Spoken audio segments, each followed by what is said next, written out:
I told you not to do no sin no more. I guess they acting like they hear me. 90 days I let a fiend for. If this what you want, you best go beast mode. And she said, baby, I know you legit. Baby, I know you legit. She said, man, like you don't even exist. And I said, U.P.K made me like this. Bada bing, I popped the least suspected. I start all my crowns, ring and necklace. Do what the men above had taught me. Hey, you say I play too hot, no coffee. I had to change my life like this, yeah. I'm taking life for what it is, yeah. Quit acting blind, you need some lenses. Abiding by the damn scriptures, hey. I told you not to do no sin no more. I guess they acting like they hear me. 90 days I let a fiend for. If this what you want, you best go beast mode. And she said, baby, I know you legit. Baby, I know you legit. She said, man, like you don't even exist. And I said, U.P.K made me like this. I've been up, I've been up, I've been up, I've been up, I've been up, I've been up, I've been up, I've been up. Quit the fuss, show me love, I need love. Don't wanna leave me, yeah. I'm mixing up my damn problems.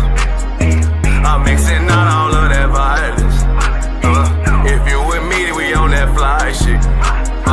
To all these worldly bastards round us, I say, I told you not to do no sin no more. I guess they acting like they hear me. 90 days I let a fiend for. If this what you want, you best go beast mode. And she said, baby, I know you legit. Baby, I know you legit. She said, man, like you don't even exist.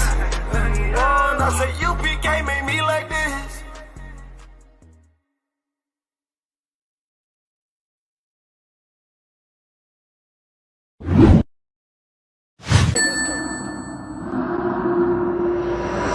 One Westworld. Right.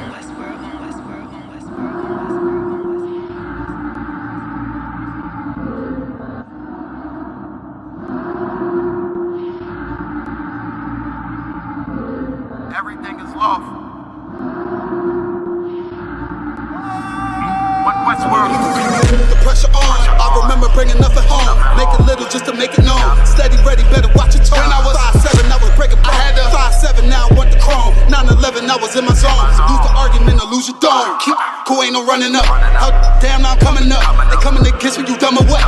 You drawn, you done enough. They told me don't rush it, just wait my time. Paying attention, I see the signs. Coming right to me like Amazon. No time for distractions, I'm on the grind. Little shorty, your ticket, she knows she fine. Got a couple of so never mind. They throwing the shade cause they know I shine. Reason I'm going in overtime. You stuck in your ways, you keep fantasizing. I just go get it, don't think about it. Don't make it an issue, it ain't a problem. Not too much talking, just organizing. One Westworld, no way around it. Heavy, so you know I'm grounded. Too sturdy, I'm well rounded. Tunnel vision, I don't see a challenge. Get a minute, I'm killing it. Case closed, I don't need a gavel. Know you hate it, don't even matter. New page, still the same channel. People might, but just never forget that I do not. Always have that fresh in your mind. That I feel absolutely nothing for your pain and your problem. Because I know that all of your pain and problems are a test to make you stronger. I live in a world where we coincide. If you're not ready, then stay inside. You drowning away, or you gonna ride. You stick to the end, you get glorified. Seeing if you're gonna step up in Westworld, you're gonna run. You stick to the end, you get glorified. Let's make it official, I'm one of them. One of the greatest, is no exempt. It took me a minute to figure it out. I was struggling, get it made a man. I shuffled the deck and I played my hand. Just give me a reason to put them on you. Didn't believe that I had me a vision. Should I believe that you niggas loyal? We giving up game, they fumbling plays. I'm tired of talking, I'm racked out. Before that we started, they tapped out. I jumped in my duffel and blacked out. What you witnessing is elevation. Glory road to my destination. The haters, it's a celebration. And I put that on my reputation. When the fall, this a demonstration. Get sick and I know they hate it. One Westworld every season. Hot boy, this dedication. I'm giving game, I don't need favors. Go against us, you gon' see the danger. You ain't family, you a damn stranger. I'll beat your ass, I don't need a baby. I don't got time for excuses. I'm plotting on making the killer. I'm getting the feeling, they know that I'm coming, I'm running. Let's get to the business. I was still playing my post. Taking the rim like diesel. Don't run with too many people. I don't feel none of us equal. None of us equal. And there are some brothers and sisters that know that so much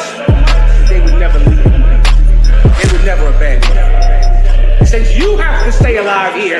They'll stay alive with you. I live in a world where we coincide. If you're not ready to stay inside, you drown in a wave, you gonna ride. You stick to the end, you get glorified. You stick to the end, you get glorified. They're one West. They're one West. They're one West. They're one West. They're one West. They're one West. They're one West. They're one West. They're one West.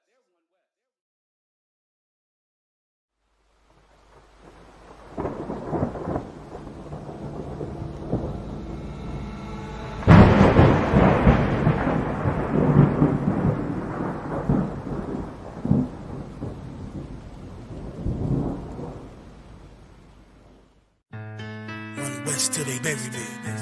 I'm one West till they bury me. I'm one West till they bury me. I be one West to the death till they bury me. One West till they bury me. I'm one West till they bury me.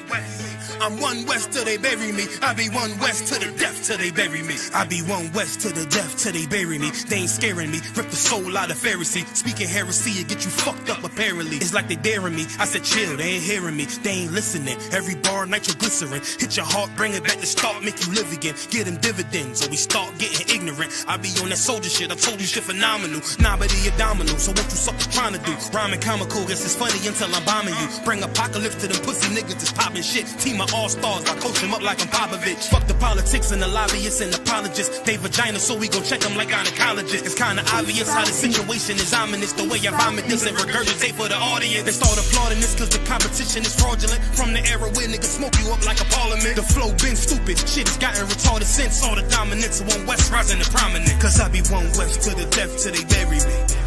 I'm one West till they bury me. I be one West to the death till they bury me. I'm one West till they bury me. I be one West to the death till they bury me.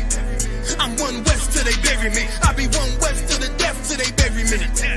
I'm one West till they bury me. They want a nigga quiet, mute my maneuvers, but I ride like I got Groupon for Uber. Rhymes hard like they been viewed by Medusa. 9 milli Luger, 17 in the Ruger. Only need a few to sit up in your medulla. Obligata for the regatta, niggas wildin', they win every dollar. They riding by in black Impalas, let the semi holler. A showstopper, been as proper since a teeny bopper. But now I'm doing them off Patron, a premium of vodka. I put extensions on the Glock, modified the chopper. The swore heavy, war ready, and that's working mama. No marijuana, say I got the loudest silence on it. When I'm up on it, ain't no rapper do it like I do it. A lot of spitties and writers, but when they heat's on, none of them can get to the fire around with me. And I had a nigga spin like a tire, down the deep, and I'm still dope as a piper. Every bar burn hard like a spoon with a lighter. Fuel to igniter, I'm winning, coming through with the title because U.P.K. I be one West to the death till they bury me. I'm one West till they bury me. I be one West to the death till they bury me. I'm one West till they bury me. I be one West to the death till they bury me. I'm one West till they bury me. I be one West to the death till they bury me. I'm one West till they bury me.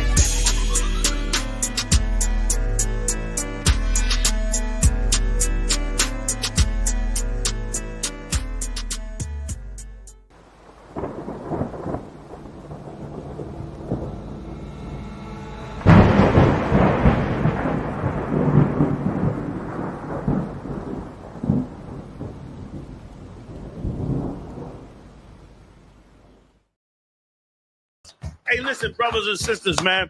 If you like what you hear, hit the subscribe button, man. Subscribe to this channel. And also, please, go to ISUPK.com and pay your tithe.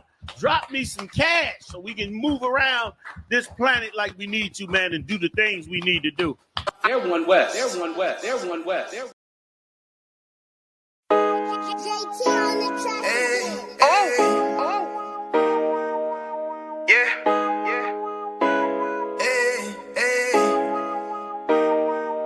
You boy,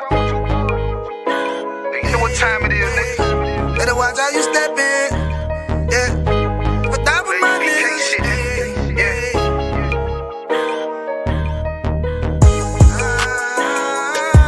I'm in you. Got my nigga Rewan with me. But that was my niggas, it'll be an honor. You know what I'm saying? Under commanding General Yahanna.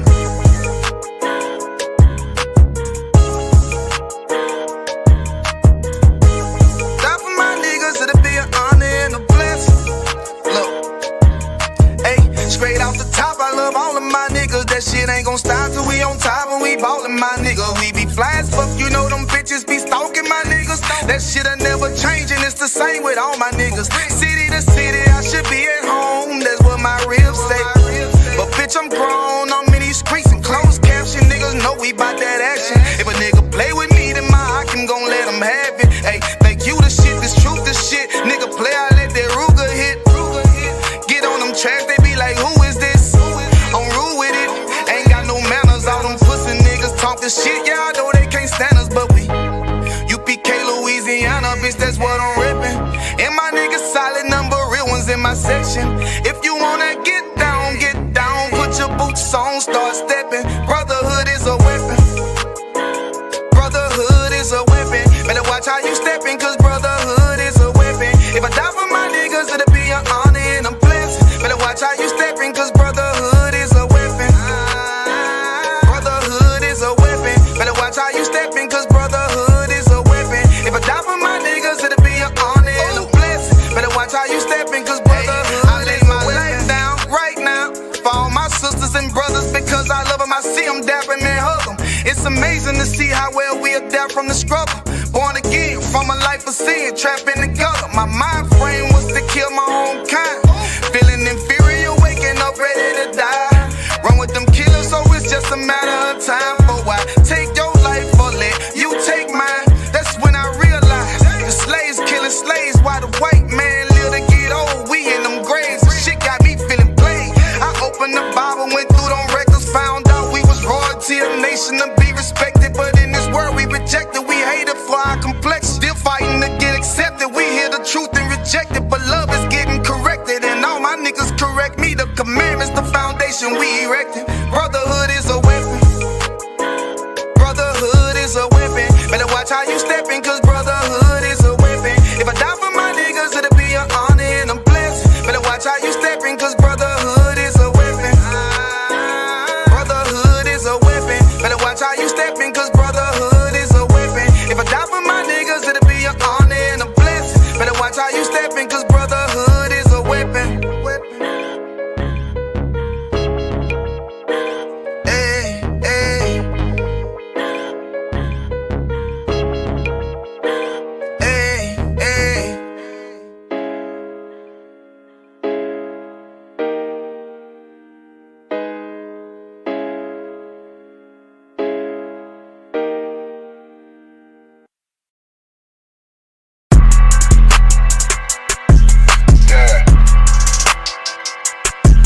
Yeah, you know what it is.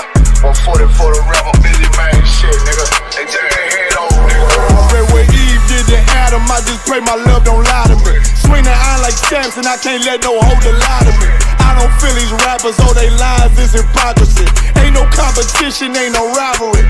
Niggas think I'm playing, I don't hear one word they saying, this shit light work. Think Muhammad one of us, he might lose his life first. Circle up and stay alert, another cop can stretch the nigga. He a demon, this an exorcism, watch I bless the nigga. You took that oath in blood, then you know I'm gon' get active with you. Fuck the opposition, I see vision, let me paint the picture. Rappers claim they spit, I ain't listening, is in fact the fear. If revenge was a woman, now I stroke that bitch like Jacob. So time war, we gon' run the summer, it's gon' be historical. Thought they making plays, made them niggas call the audible. Ask who run this shit, but that question is rhetorical.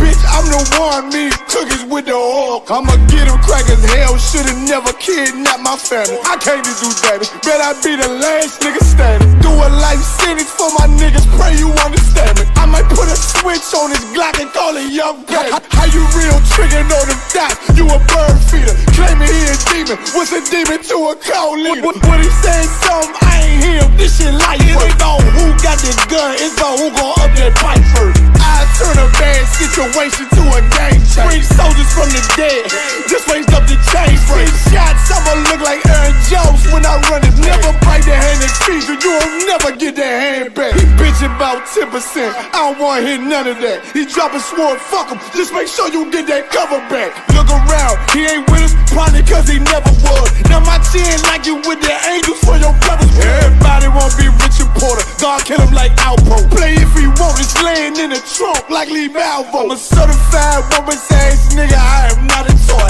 Hey, I with that hollow sign. Yeah, this the real McCoy. Feel like Gullah Jack when I'm in Fayetteville, you feel your boy. Still about my brain, still I think that's all that I do. The way I get it, boy, lost, they gon' start to call him Elroy. Fuck his game, pop out on them demons like I'm Hellboy.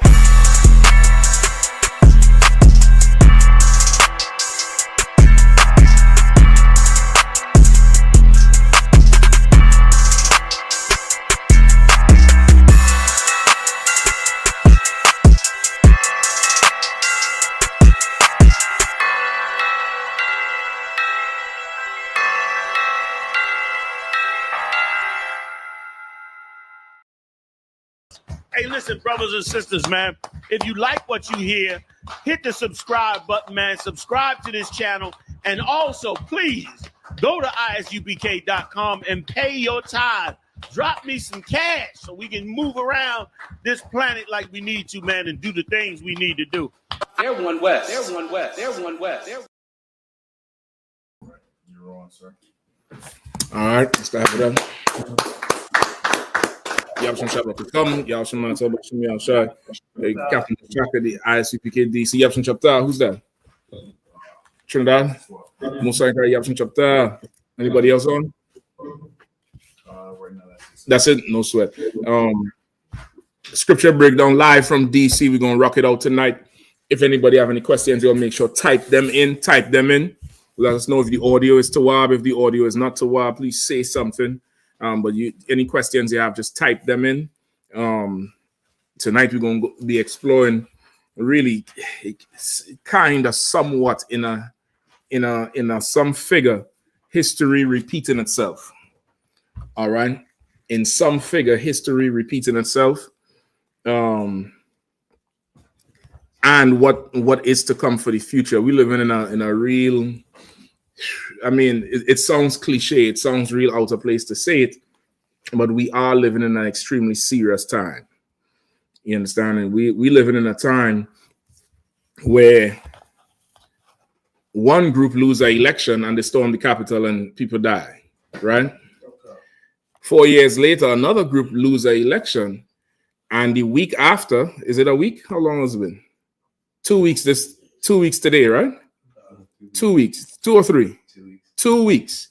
2 weeks from losing the election, the other group gives the okay for Ukraine to launch missiles into the interior of Russia, really egging them on to start a war. When for the whole goddamn 4 years, they've been not 4 years. How long have we been in Russia? About 2 years, 2 to 3 years down there. Almost the whole term. They've been trying to appease, trying to, not escalate the situation. That's what that Biden and them been trying to do. They lose the election now. Now they tell Zelensky, man, we getting you rockets, man. This is US weapons. Send lead over into Ukraine, into Russia, into the interior. Don't just bomb the outside, bomb the inside, which is going to do what now? Provoke who? Provoke Russia into a full-out war. You get the point? Really, what they want is they want Trump, and this is not, again, campaigning for Trump. I'm just laying it flat out for everybody. They want when Trump come in, he has a full-scale foreign war that he would have to deal with. You get the point? Don't be surprised, too, if in the next few days, something can happen between Gaza and the state of Israel. You know what I mean? I think they came out today or yesterday, Netanyahu said he given $5 million per hostage. You know what I mean? Trying to bribe these Arabs out of the trying to bribe these Arabs out of the, I don't know, out of their mind, out of their jihad.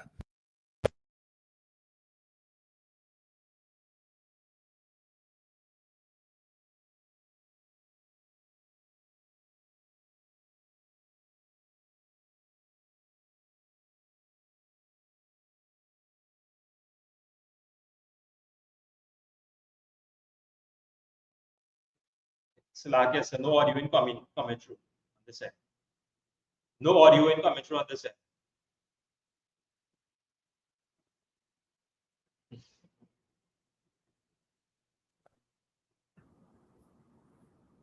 Is it low? You know come through. Song into what? Bakwash, come on, man. The sound He trying to jump ship, man. He trying to jump ship. Don't worry about it. We're going to work out the stuff back after class. Don't worry about it. So, yeah, I mean, he tell me he ain't getting to dream money. To dream money. When we talk, right, we go outside on Saturday, fine, we have a conversation. It ain't going to be big for tights now. No, I'm just joking. That's small. That's a small issue. So these are the type of people we under, right? We under a type of nation that doesn't see anything wrong with, just starting a war just because. Yeah, I would never have seen that coming. I don't know if you're paying attention to like that. Does that seem like something that was inevitable to you? Like they lose, and then you tell the losing, the weaker company, go ahead, start sending rockets deep into there, so you could get bombed more. So now it's going to be a war. NATO going to back you up. We going to back you up. But in 2 months, that old nigga going to be out. He turned 82 today, right? On his birthday, he started the damn war. Go ahead. Sly, if I could, not only did they do that, but Trump allowed, when he was in office, he allowed, I don't know how this, but he allowed Ukraine to use mines. Mm-hmm. And then when Biden came in, they restricted it. But just like they allowed them to or gave them some missiles to shoot into Russia, they also loosened up the restrictions and allowed them to use landmines as well. Now, the mines were supposed to do what? It's supposed to stop the invasion. Because if you're flying and shooting rockets, then the mines ain't doing shit. Mm-hmm. The mines was, and again, this is not campaigning. This is just laying it flat out so you understand the type of people we under. The mines were supposed to stop Russian ground troops from invading. Because all the talk about the rapings and all this type of thing, the mines were supposed to, is a deterrent to stop the invasion, to stop the, unlawful occupation or whatever. And, for 4 years, they try and peace, they give in war. They said the morning after the election, Trump met with Zelensky. The morning after, I have no doubt, is to tell him, nigga, you ain't getting another penny. I guarantee it was to tell him that, because I ain't hearing nothing about Zelensky, getting money after that. And now Biden is saying, yeah, go ahead, take these missiles, go ahead and start a war. So that's really the type of people who we are under. Like all before election, they was talking about peace. We want peace. We want to end these wars, You lose the election by a landslide, you get your ass whooped. And then 2 weeks later, you are starting a war from the weaker side with American weapons so that the one who comes in, he now has a mess to clean up. This is the type of games politicians play, which is why you can't vote. You can't even buy into this place. You can't do it because you don't understand what's at stake. You don't understand. Imagine like you lose your slavery and you just wreck the whole office because you lose your slavery. Go find another slavery, nigga. What the hell is the problem? Go ahead. Go ahead. Sir, right after, it's pretty much right after Trump said he's going to prevent World War III. Say that again? Trump said he was going to prevent World War III. Well, of course, that's campaign talk. He can't prevent it. Either one is going, the Lord is going to draw them all the way in. So I made this after he won. Yeah, he can't prevent it. He can. That's campaign talk. Of course, his thing was that he was not going to have unnecessary wars. His thing was that he was going to strong arm, the foreign territories, tighten up on their foreign policies so that the world would begin to fear America again. And it would create an environment where America doesn't have to occupy so much foreign entities, doesn't have to, be there. You could bring soldiers home. You get the point? If you remember the whole thing with Afghanistan, Trump had a timeline to exit. Biden came in and just took everybody out. Remember them Arabs was jumping on the plane as it was leaving. Right. Because Trump had a timeline to do it and had made deals. Biden just come and pull the forces out. Which who's down there, the Taliban or Taliban? And the Taliban came out the mountainside and was executing everybody who cooperated with America. That's why they was running for the planes like that. Because they was like, we had to go. And if we don't go, we're going to be food for these damn terrorists over here. You get the point? So this is the type of people that we unfortunately have to yield to. You understand? So it's good to recognize it and observe what's going on, because brother, these next 4 years is going to be an absolute circus in America. I'm telling you straight up. Come on. So, sir, there's a question online. I'll take it. Sir, it's from a person named Richard. He says, "How can I come off of weed and alcohol? Weed turns me scared and less of a man. I'm addicted to both." He went on to say, "I suffer from serious depression and mental health." And this is a good class for you, Richard. It's an excellent class for you. All right. The UPK has a alcohol and drug abuse program. It's absolutely voluntary. Ain't nobody gonna force you into it. And you can just contact the school. All right, the brother who called Richard. Just tell me what city and state you're in, and we could get you, in contact with the school there, and you could begin the fight of becoming less weak and less scared and less, rattled and less anxious, and you could start now becoming courageous and becoming strong and more focused, because you're going to need that to survive these next 4 years. I don't know how you're going to survive until inauguration, looking at the damn TV with this weed in your system, man. You're about to commit suicide. I'm trying to tell you. You're about to commit suicide. The fear mongering that's going on is going to drive you insane. You're going to dive out the window. You get the point? Even in this area here, DC, Maryland, and Virginia, I don't know if you'll notice in the last 2 weeks, it's just ridiculous nonsense going on. Just, to me, I don't know about y'all. Is it normal to have shootouts on I-95? That's normal. When was the last shootouts on 95? I mean, tell me what's the last one. I'm used to it. When was the last one before this one? Some years ago. Some years ago, but that's normal? Normal is not years apart. Normal is a regular occurrence that happens. That's not a regular normal occurrence. You don't have shootouts on the damn highway. Down my way, it's normal. It's damn really just about every other day. In your area. Kind of on 95, is there shootouts? A lot, not that I know. Not that exactly, because 95 is a whole different. What's the word I want? Jurisdiction. That's the word. Bakwash. It's a whole different jurisdiction. I believe 95 is way more is immediate federal laws, right? In your state, you might be subject to your state. You get on that highway, that's a whole different. You're not dealing with your local state at that point. Go ahead. I know state police definitely got the highway locked. Not state police, park police. That's like if I could BWI Parkway or Super Park. Yeah, they consider your national parks, I believe. And your park police have jurisdiction anywhere there's a national park. So they could follow you all the way to New York and arrest you. And I think on that highway, it's not the same as in the state. You get the point? You having a ton of, a ton of weird nonsense going on right now. And people are going to get more and more anxious, more and more afraid, more and more irrational in how they're moving. You get the point? You're going to have your regular crime. You're going to have that thing going on. But then you're going to have something else that's, what the hell are we even talking about?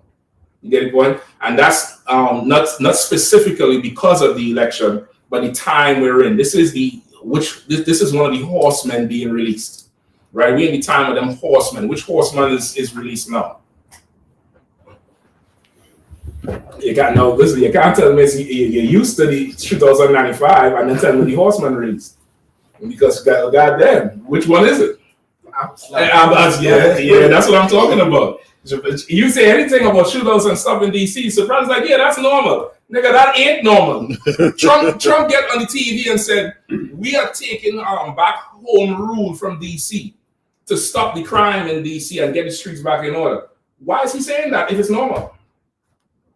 That's not normal for DC. You talking about an era with what's he doing? Who everybody talk about? Ray Perry. Not Perry. Ray Forever. How long ago was that? Yeah, man. How long ago was that? That's a whole child growing into a man we talking about. That's what, 30 years ago maybe? That's a different time. Yeah, brother. That ain't what was going on then. They changed the name of the damn basketball team from Bullets to something else because there's a different time. It's going back to that though. You get the point? Like what's going on now in the area is not the usual, it's not the norm. It's a little bit higher than the norm. It's escalating. even who is being involved in all these incidents. It's not just grown men. We're talking about 12-year-olds now. 12-year-olds taking everybody, all their parents' firearms from their house and going into the streets and doing God knows what. You get the point? Not to mention whatever police involvement you have with it. This is a time where it's a little bit unprecedented. It's getting there. You get the point? Which horsemen we have running? My man, I would say all of them. Break it down. Salah, with a white horse, that's Christ. You got the I.S.U.P.K, the Spirit of Christ. I believe the red. You can find it. You can find it. Carson. You have it? I'm looking to pull it up now. No sweat. No sweat. Anybody else want to try it? It's in Revelation. All right, but for the sake of what I'm talking about now with the extreme violence and the war, I might need this back on. So it's lights after a while. Go ahead. This is one. Go ahead. 1, 2. I leave it like that for now. I'll let you know. I might need it slower. Go ahead. I was going to say the black horse is more. Let's find it. I don't want to paraphrase. Let's just find it. Right? Let's just find the vials and the horsemen real quick. Come. All right. Anybody else who have it? Come. All right.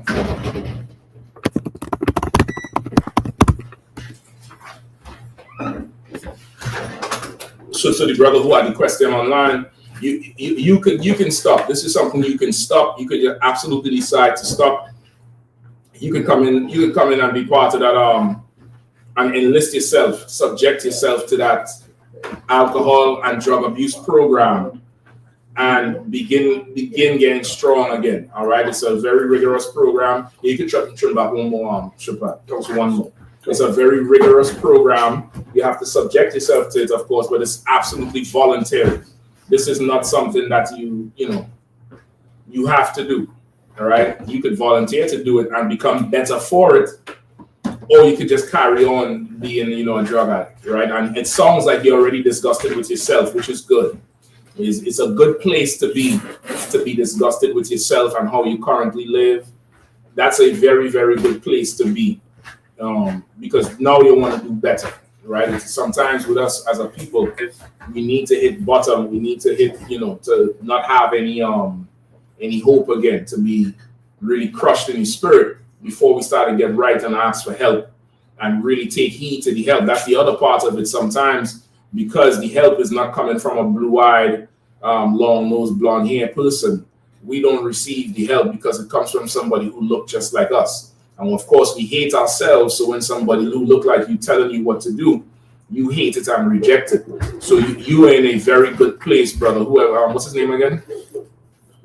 His name is Richard, sir. Richard, did he reply where he's from? La, sir. All right, you're in a very good place, mentally and, at least for yourself personally, you're in a good place, and so it's a good thing. So just type in what city you're in, so I can give you the number. You get in contact with the school there. You take it one day at a time. Let whoever's the camp leader know that you're interested in getting in enlisting in that alcohol and drug program. So you could become a brand new man. You ain't got to have some plan to be a god anymore, or some bottle that you don't piss out in 2 hours. You drink, you have one of them drinks in 2 hours. You pissing that thing out. No, that's your god. Your god is in the toilet. You could be way better than that. All right. What we have? I believe it's Revelation 6. Revelation 6. All right, that's fine. I don't need each one breakdown. Just find where it is and just read this horse is whatever, and we go through it quickly so we can keep moving. All right. Okay. Who has the article about the mental health with election? I have some. All right, no sweat. Go ahead, Shapat.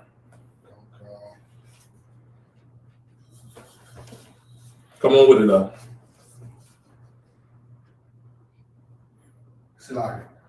Book of Revelation, chapter 6, verse 8.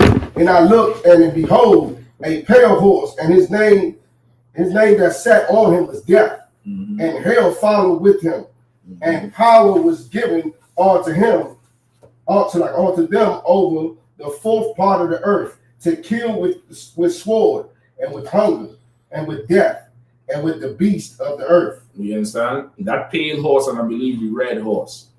Definitely, all them wars and that violence was going on, that death that going on with the sword, with hunger, with this, with that.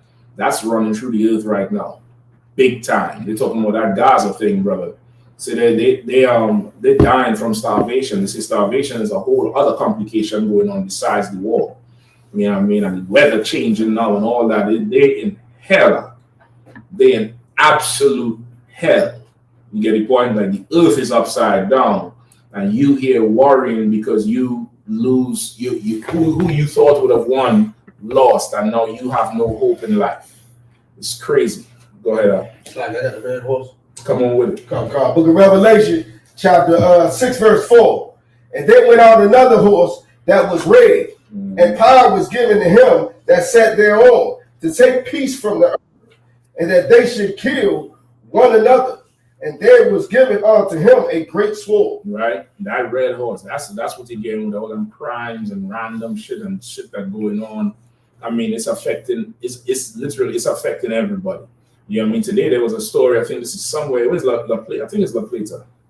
La Plata, that's Maryland, right? Some brother, he shot his stepson over chores. You understand? Like, the shit is ridiculous. Another brother threw the baby into the wall playing that 2K. Like what we experiencing now is, you know, it's in the Bible. It's absolutely in the Bible, and just the combination of what's going on now is going to drive us to insanity if we don't come find Commander Yahanna and the I.S.U.P.K. It's going to drive you to full out insanity. You'll hear stories and you'll be like, what in the hell is going on? I don't understand it. You're gonna go mad. You get the point? Give me Wisdom of Solomon, chapter 13, and start at 1. All right, did the brother write what city he from here? No, sir. No sweat. The brother who talked about being a drug addict and an alcoholic and having those issues, just type in what city you're in, what city and state you're in, Baba Pasha, and you could get some help. All right. Wisdom of Solomon, chapter 13 and verse 1. All right. Wisdom of Solomon 13 and 1. Surely vain are all men by nature, but who are ignorant of God? Slack who are ignorant of God. Go ahead, read it again from the top. Surely vain are all men by nature. It says, surely vain are all men by nature. Meaning what? By nature, all men are attributed to nothing, are committed to nothing, loyal to nothing. The things you do naturally mean nothing, which is why it's so crazy that people are so depressed over Kamala Harris not winning. Like the whole Democratic Party right now is doing an overhaul. Every Democrat you watch on the TV right now is making excuses. They can't find their way. They're saying we'll overcome. We had to do this. We had to do that. It's vanity. It's all nothing, because man's carnal desire is selfishness. Mm-hmm. At the very base of it, a man's carnal desire, mankind, his carnal desire is only for himself and to please himself, right? And you saw it tremendously with that quote-unquote Democratic Party and its alliances and its supporters. They're so selfish that their leader at 82 years old, he sends a young man to go fight a war with a bigger, more established man who could kill him. You understand? And that's what he gave the green light for Ukraine in recent times. And this is who rules over us. You get the point? This is who your mayors and your councillors tell you to vote for. This is who your preachers tell you, he's the better candidate, man. Not saying Trump is any better, but these are the people who, they want us to go for. Surely by nature, all men are vain. Vanity. Nobody cares about what is real and tangible anymore. Everybody only focuses on the selfishness that comes with nature. Keep reading. Go ahead. Come on. He responded. He says, okay, brother, I'm from Baltimore. I see next camps there teaching. I haven't seen I.S.U.P.K. Well, it might be too high. That's why. We own Baltimore, brother. We own Baltimore. We own Baltimore from the east to the west and the north to the south. All right. You probably see the other camps there because they also get high and have alcohol problems. But Commander John Yahanna owns Baltimore. We have soldiers in that city, back to front, left to right, food programs, camps, classes going on. So you're sadly mistaken, brother. I can't give you the number if you want help, or do you want to go to the other camps for help? All right, you're free to do that too. All right, you'll forgive me. I don't like hearing about, I don't like nobody telling me what no other camp. I feel like it's like a woman talking about another man. So lucky. I'm that extreme with shit. Don't tell me nothing about nobody else who in the UPK. All right, you're here for help. We can help you. You don't want the help, shut him out and keep going. All right, keep reading the question. Who are ignorant of God, and could not, out of the good things that are seen, know him that is. That's why you say you only see somebody else and not the UPK, because you are ignorant of God. And you are vain by nature. You get the point? You're ignorant of God and you can't see the things that are of the Lord. And that's what's going on with us right now. We're going through a whole mental crisis as a people. Of course, America is sobbing and crying. They're talking about there's some movement in South Korea called 4B, which is a feminist movement of the Korean woman. They say South Korea has the lowest birth rate in the whole world. And the Korean government openly attributes this to extreme feminism, which means them women want to be liberated and don't want to get bread. You get the point? I'm going to be very crass. Get bread. That needs to be on a shirt. Pray for a man to come and breed you. That's what you need. You get the point? That's where a nation comes from. And it's very normal and natural, and it's holy and good as the Sabbath day. You understand? This whole movement of getting rid of the future, that's LGBTQ propaganda, LGBTQ design, LGBTQ fabrication, because they want to be in charge. And for them, you can't do what they do if you have a child that you're responsible for.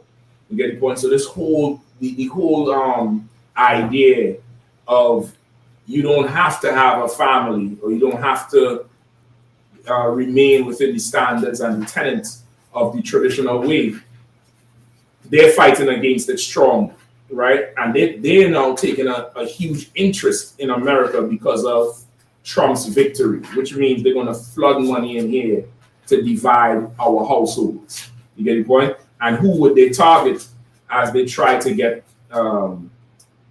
support for their aim and their agenda? Who do you think they're going to target? Who all the ads going to be geared to? Who all the missions and the commercials and the programs? Who's that going to be geared to? Shabbat? Young people. Say that? Particularly women. Our people, black and brown people, particularly our women, is going to be geared to. So you're going to have to watch for all of that. You're going to have to absolutely watch for it, because men are vain by nature, selfish and full of nothing. And you ignorant of the law. That's what the scripture said. You're ignorant of the law. Keep going. Neither by considering the works did they acknowledge the work master. And neither by considering the works did you acknowledging the work master. Meaning, you see the world, you see the ostrich and the elephant. I saw a video with an elephant recently.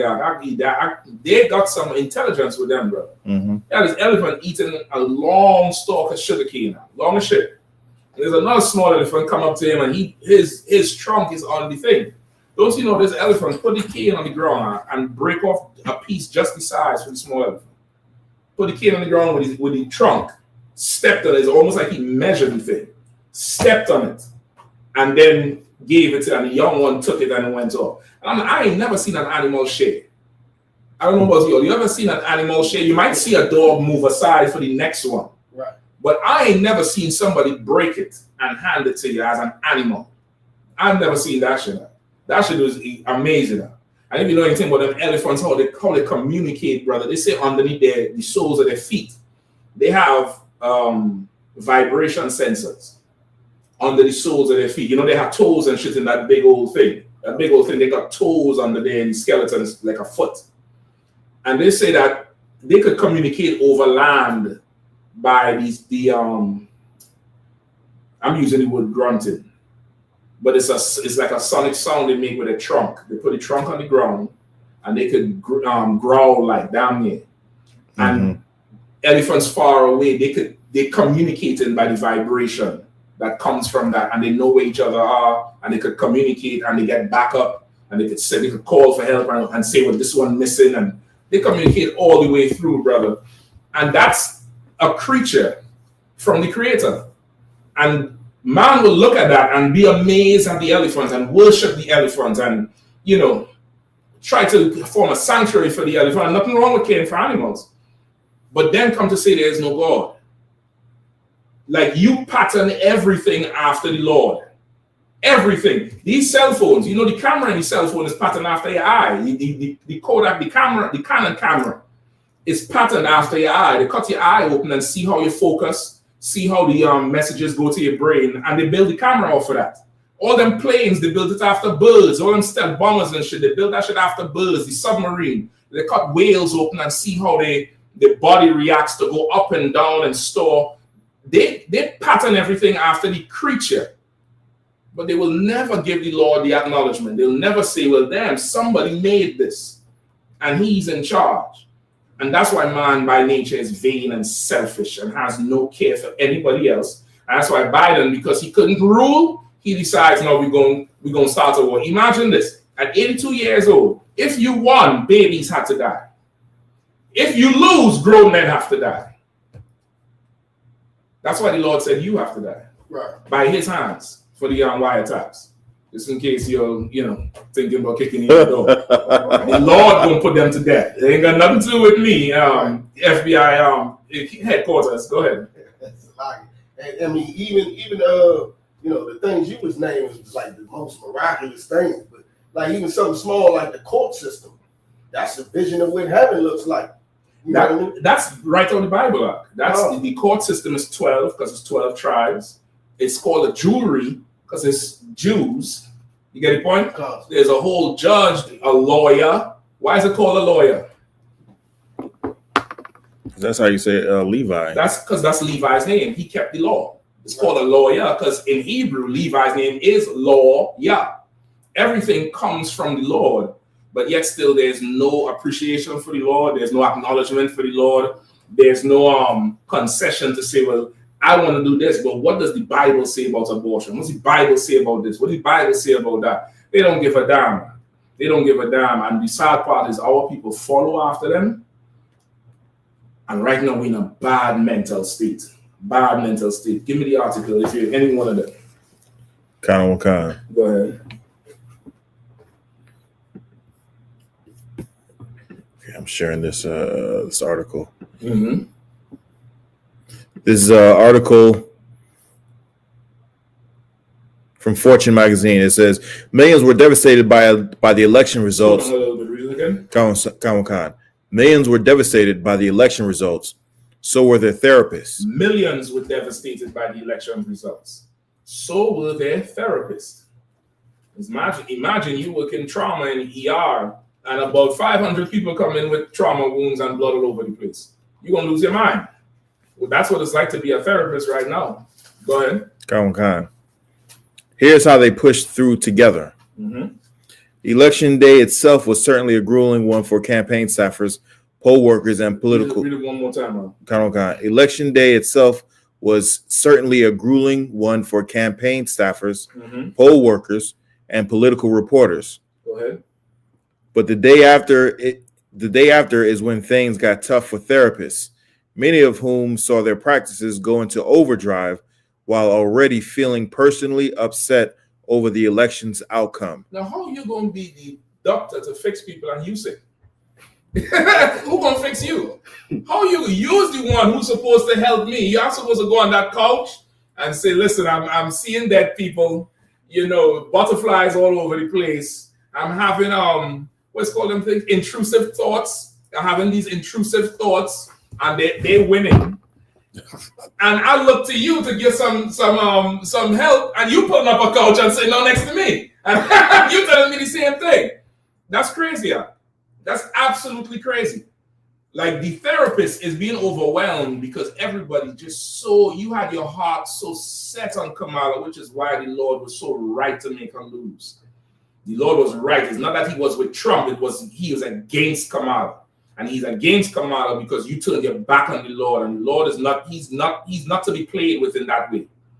He's not to be played with. He's going to make you feel something. He's going to make you feel exactly what he feels every damn day. You calling on Allah, you're breaking the Lord's heart. You calling on Krishna and Buddha and everybody else, you're offending the Lord. So now the Lord sought to offend you in an election. And now you're sick because of it. And all that is in the Bible. Give me some more. This morning, I was more or less crying while my client was crying. Dang. An upstate New York therapist, Danielle, who requested her first name be used out of privacy concerns, said on Wednesday. She says she started the day off thinking, I don't know how I'm going to do this, and had at one point considered taking Wednesday off. But then I was like, I can't take the day off, she says. I'm a therapist. Being a mental health professional is always intense, of course. This week just brought a bit more intensity to many practices, particularly those with clients that supported Kamala Harris. I don't know what y'all gonna take away from this one. I know what I'll take away. Trust in the Lord. The Bible says, don't trust in the hand of man. You get simple and you trust in the hand of woman. now your heart broke. It's crazy. Keep going. It also brought a higher volume of patients. On Wednesday, nationwide mental health bookings on ZocDoc, a virtual platform, jumped by 22% between the hours of 6 and 8 a.m. alone. So they don't seek to the AI. I think that them virtual stuff, some of them they give you an actual person to talk to, but a lot of them is that AI you're talking to. You know what I mean? Like it's so bad because why? You could not get, what you wanted. You couldn't get what you wanted, and now really everything has to suffer. Now imagine this is in New York. This is going on all over the country, to be honest with you, right? And in some other parts of the world that depend on America, right? It's going on all the way through. Now imagine you go to your, somewhere to a dentist for something, and he's stressed and he had to work on you. Like this place is you're going to see the effects of it professionally because people are so devastated of what happened. And now you're seeing more the mental fragility of our people. Like we done shown that we are very mentally fragile if this thing brought us to this point. And that also shows another thing, that we are so down bad. We put all our hope in Kamala Harris. We did not hope to the Lord. We did not pray to the Lord and say, man, if the Lord is with it, please put this woman in, we'll follow her. We didn't do that. We prayed to her like she was God. We supported her like she was God. And God got beat. And now is a reset. Now is the little rainbow thing spinning on them Apple computers. That's what's going on in everybody's head. We can't make sense of it because God got beat. How the hell could this happen? God got beat. That's what's going on with people right now. There's a serious mental illness going on. Let's keep going. Mental health provider Spring Health reported a 24% increase in member account creation from November 4th to November 5th. And most significantly, a dramatic 240% surge in appointment bookings from the 3rd to the 4th of November. 240%? Wow. Y'all could just come and pay some tithes and get some counseling. I mean, you watch over 200 of my classes, your anxiety going to go down by 50%. I guarantee you that shit. It's going to go down by 50%. You watch the Black Watch radio show, you're going to be healed. I'm telling you straight up. You pay some tithes. You get the point? Any more? Go ahead. Crisis lines also saw a jump. The Trevor Project for LGBTQ youth told the Washington Post it saw 100. Read that again. That's a good. I was hoping you from that part. Crisis lines also saw a jump. The Trevor Project for LGBTQ youth told the Washington Post it saw 125% increase in calls, texts, and chat messages on election day and on Wednesday. Crisis text line saw its volume increase by 1/3 on election day. It's crazy. It's crazy. The LGBTQ community is going through it. They was already mentally insane. Now you believe you're a man trapped in a woman's body, a woman trapped in a man's body, and you're going through severe anxiety. You get the point? Where is this written in the Bible? Who knows?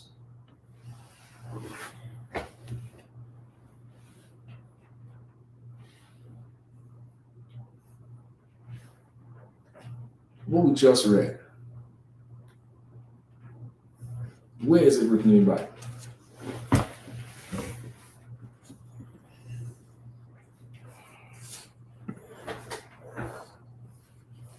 Anybody, come on with it. Not paraphrase. I'll take it. It's like when the Lord say, you trusted in Egypt, you went down to That's a good one. I'll take that second.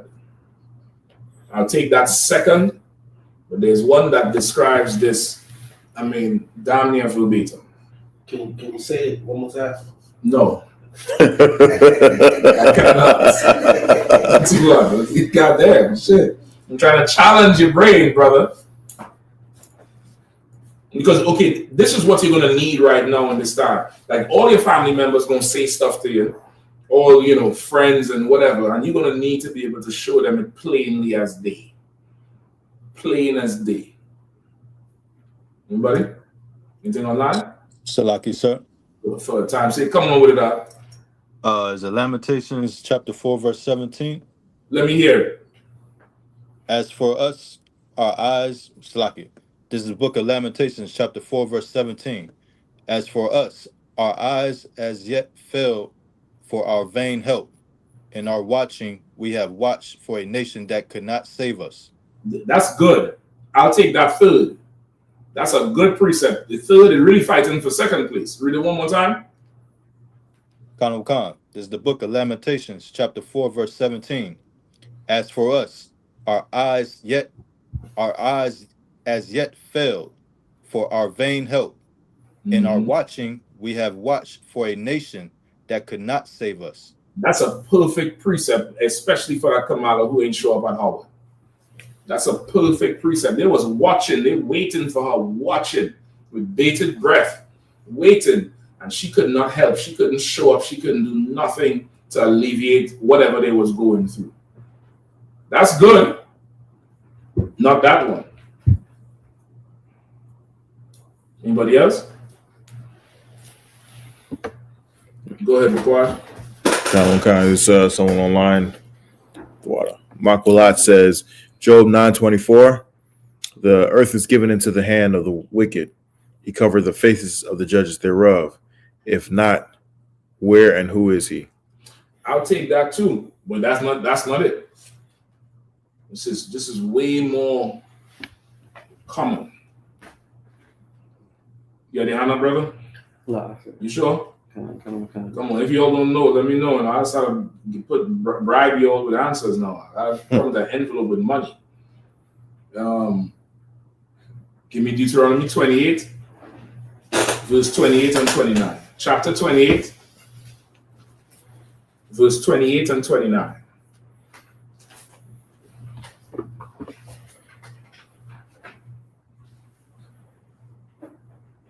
Whoever have it, listen. Come, the book of Deuteronomy, chapter 28. Take your mic. Come. Chapter 28, verse 28. Mm-hmm. The Lord shall smite thee with madness. With what? With madness. With what? With madness. What is a synonym for madness? Insanity. Mental illness, mental health crisis. Smite. Smite is a blow. Instant. Sudden. On November 4th, everybody was like, woo, flights to DC, yay, Kamala, first woman, this, blah, blah, blah, Kamala, anti-Kamala, Mamala, all kind of dumb shit you're talking. By midnight, smitten with madness. Go ahead. Oh, God. And blindness. And blindness. Now you don't know what the future holds. Now you can't see what it is going on. I can't understand it. We had so much support. Like, what's next? Like, you know, oh my gosh, the transgender think, you know, they're going to be the Jewish people and Trump going to be the Gestapo. And they're going to put every rainbow in a concentration camp. Literally, that's what they think. They think they're going to be hunted now. Go ahead. Oh, God. An astonishment of heart. An astonishment of heart. Shocked. You're totally flabbergasted now. You cannot understand how. I'm going to tell you straight up. Personally, this ain't doctrine. Personally, I think he probably was right that they stole the election. Because how in the hell you in the popular vote and you a damn felon? You was in damn jail for half the election. You have January 6th looming over your goddamn head.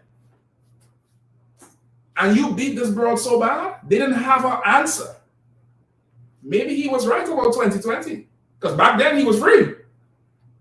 Maybe he was right. I don't know. But for the life of me, if y'all say they stole the election back then, surely he weakened now. He had January 6th looming over his head. He got, you know, all these felony counts. God damn. And he come out and blaze your, I mean, not even an answer back. I mean, I can halfway see how you're losing your mind because it should not making no sense. It's not making no sense. Keep reading that. Verse 29. And thou shalt grope at noonday. And thou shalt grope at noonday. Thou shalt grope at noonday. What does that mean? It's an old school scripture. I remember being on 7th and 8th here in command journey, how to break this shit down. I never saw the scripture in my life before. Thou shalt grope at noonday. What does that mean?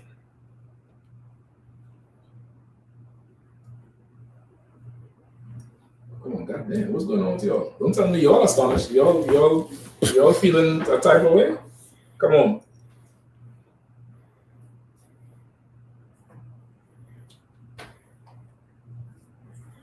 I mean,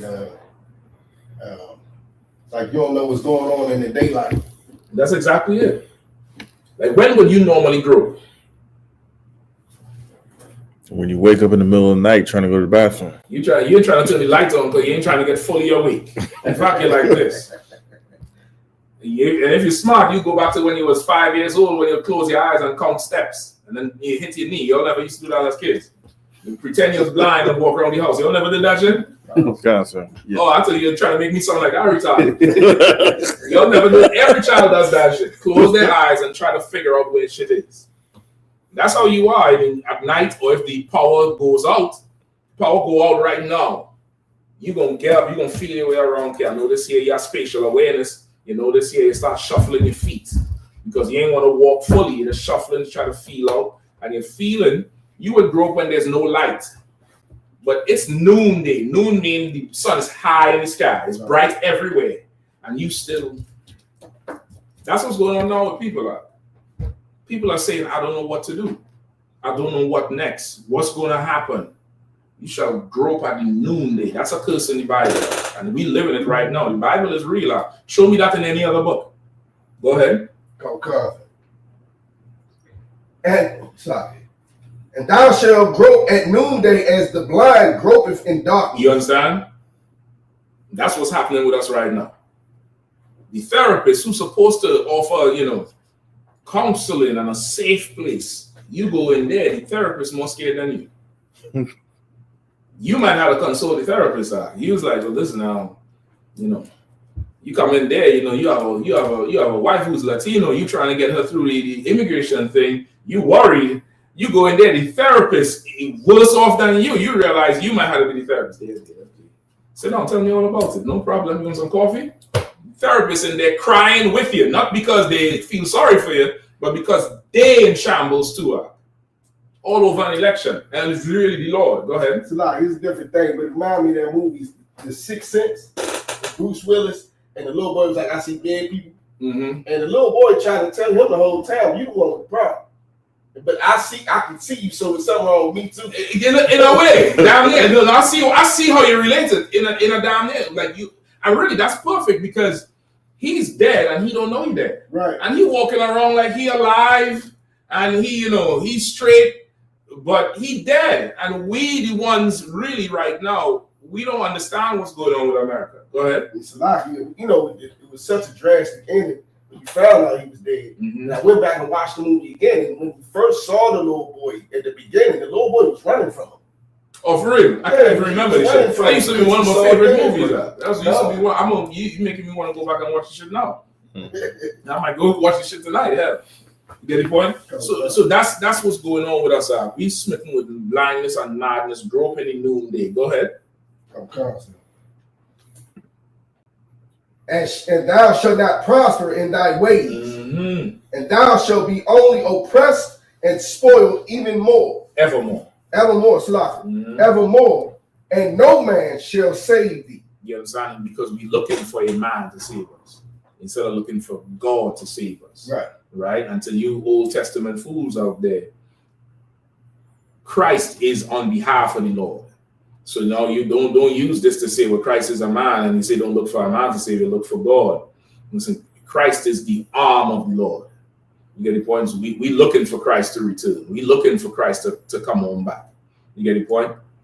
But we trusting in man. We hoping Kamala would have saved us. Saved us from what? Saved us from Trump, a white supremacist, a racist, a bastard at heart, a real immigrant.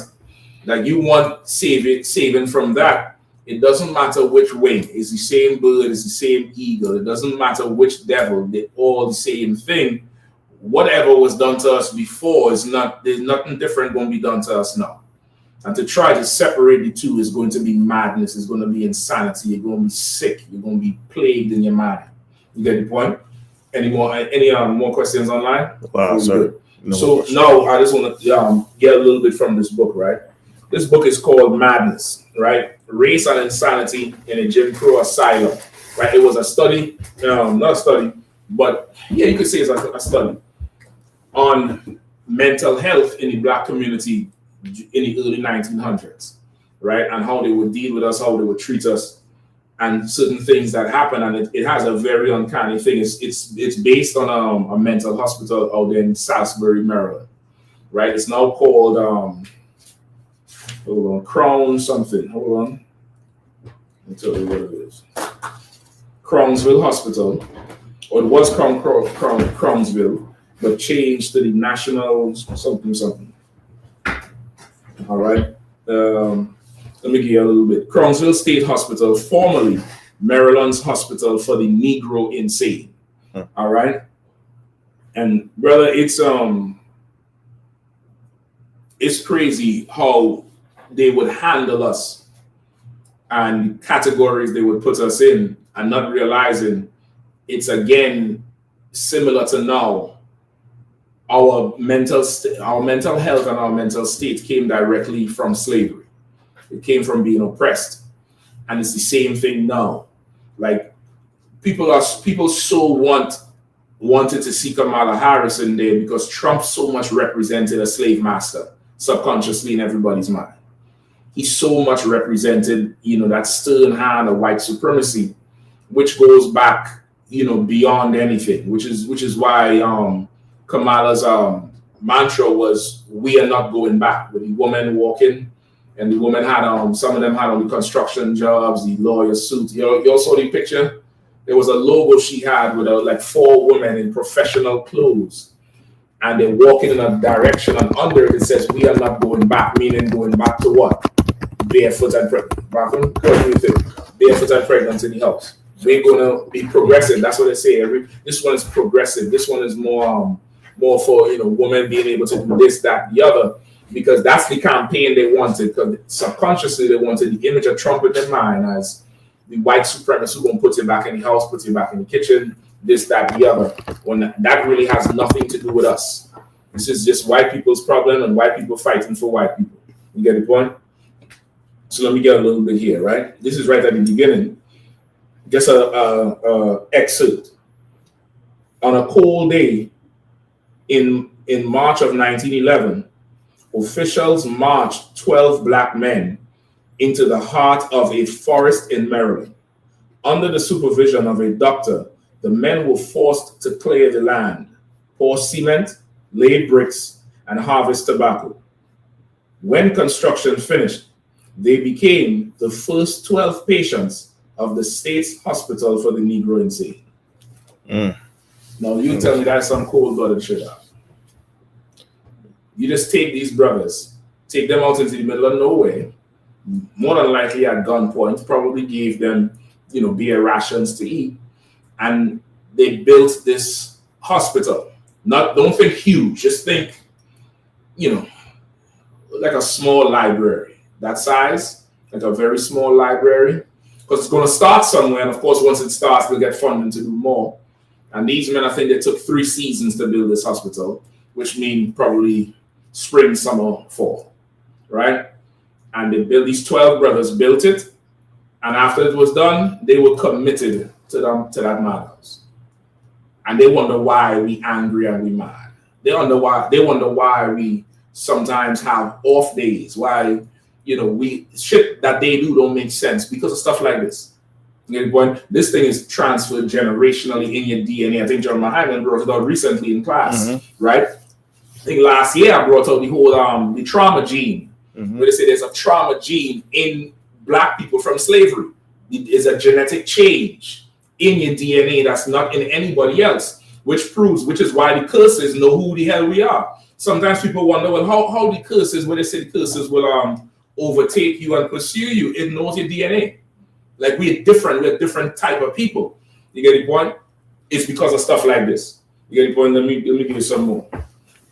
When construction finished, the 12 became the first 12 patients of the state's hospital for the Negro insane.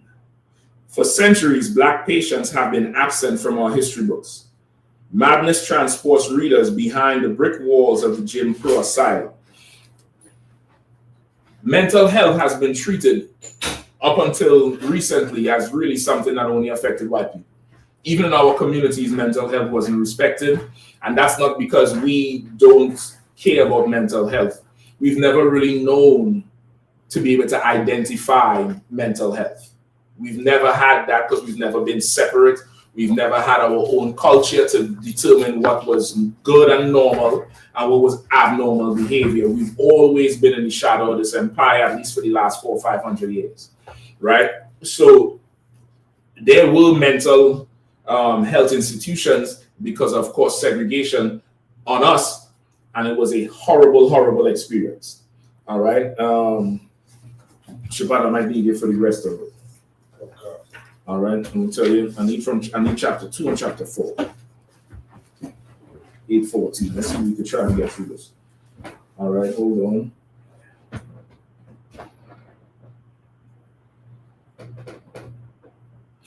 All right, you're gonna read this whole first paragraph here. Then you're gonna drop down to here where it's underlined. All the way to the next page. I'm gonna guide you through. Then we're gonna go to chapter 4. All right. All right. Let me get the paper.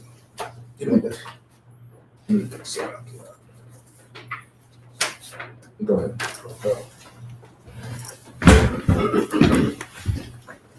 I mean, you probably want to read it here, so it's easy for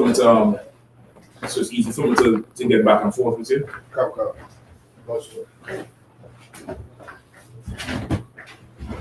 You good? Cut, sir. Good. Do you think? Come. All the superintendent's men. Put your mic to stop. So catch your voice. Come. Okay. Come. Chapter 2, all the superintendent's men. Mm-hmm. The first 12 patients arrived on March 13, 1911, but they were not welcome to a hospital ward. They were taken to an open field. These men had been transferred from the otherwise all-white Spring Grove Hospital and taken into the heart of the woods near modern-day Bacon Ridge Park. A man named Dr. Robert Winterow stood before them. He would be their leader, their superintendent. He welcomed them to their new home and shouted directions. Together, they began to harvest willow plant, clear the forest. They began to harvest willow plant, clear the forest, and begin the backbreaking work of building an asylum. Right? They built the asylum and they also harvested tobacco. Right? skip down to the lines down there. Caucasian. At the turn of the 20th century. I'm actually looking on that one. Do I need to switch it? No. Okay. At the turn of the 20th century, lawmakers in Maryland were presented with a new and daunting problem. Is that Christ? Man, I hope, brother. I hope. I'm trying to tell you. Listen, you also had the whole UFO. What is it? Not the Senate. What's called that thing? The congressional hearings about UFOs last week. And they had it a few years ago and all that. I mean, come on now. Go ahead. Slaki. Maryland were presented with a new and daunting problem. Mm-hmm. Rising insanity among Negroes who were free. In the view of many... Right, so at the turn of the century, meaning at the beginning of the 1900s. Right, that's what they say, right? 1911. Right, so at the turn of the century, meaning early 1900s, they say the state of Maryland was presented with a new problem, and that's the problem that America had, or said they had, which was, read it again? Presented with a new and daunting problem. Mm-hmm. Rising insanity among Negroes who were free. Rising insanity among the Negroes who were free. So the free Negroes, they had a mental problem. The ones who were not free, there's no problem with them niggas. They some good niggas, boy. They're good. There ain't nothing wrong with that. But the free ones is a problem. Keep going. Okay. In the view of many prominent physicians at the time, the end of slavery had created a kind of aimless vagrant who needed to be concealed and concealed and incarcerated in a new form of institution. Right, that's what they said. They said these new free Negroes. This created a new free Negro who was aimless and had problems and need to be concealed and incarcerated. Meaning, when so-called freedom happened, their version of freedom was just letting you go. Remember, you gain a nation of people who grew up on a plantation. That's all they know. You get the point? Imagine a small town. The equivalent of it today would be like a small town where generations of people worked at a factory, and this factory provided for everybody. And one day the factory closed, and they have no other way of getting income, no other way of eating, nothing like that. If you wanted to equate the effect, that's probably the best way you could probably understand it. You get the point? Because we had no structure, we had no land that was ours. It wasn't segregated where it was ours. We had people up north who lived up north, but even that, it was still a form of slavery just under white people, and was the best option. You get the point? But it wasn't really free. But if you're in the South and you get freed from a plantation, you get your papers, where you gonna sleep? Where you gonna work? How you gonna eat? Which is how they introduced the sharecropping, where they leased you land, and you were sharing the crops. You get the point? You were sharing. They had shares. You had shares in the crop. A certain amount of crop you have to produce for master, and you could keep the rest. And of course, he could come and take the top, the cream of the crop, and you keep the rest. That's how they damn you and get you right back into the slavery. Because they say this was a problem. That's what they said. Go ahead. Okay. In Maryland, these patients who had previously lived in subhuman conditions in poorhouses and around the state were often described as infantile at best, or terrorists and criminals at worst. And Maryland was not alone in observing that large numbers of Black Americans seemed to be emotionally or mentally unwell.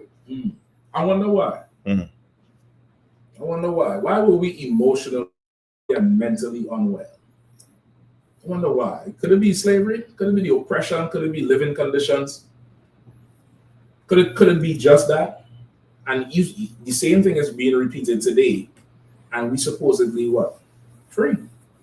You could vote, right? So how is it we in the same condition? Because we're really not free. We're absolutely not free, and we're going to see some more of it here. Go ahead.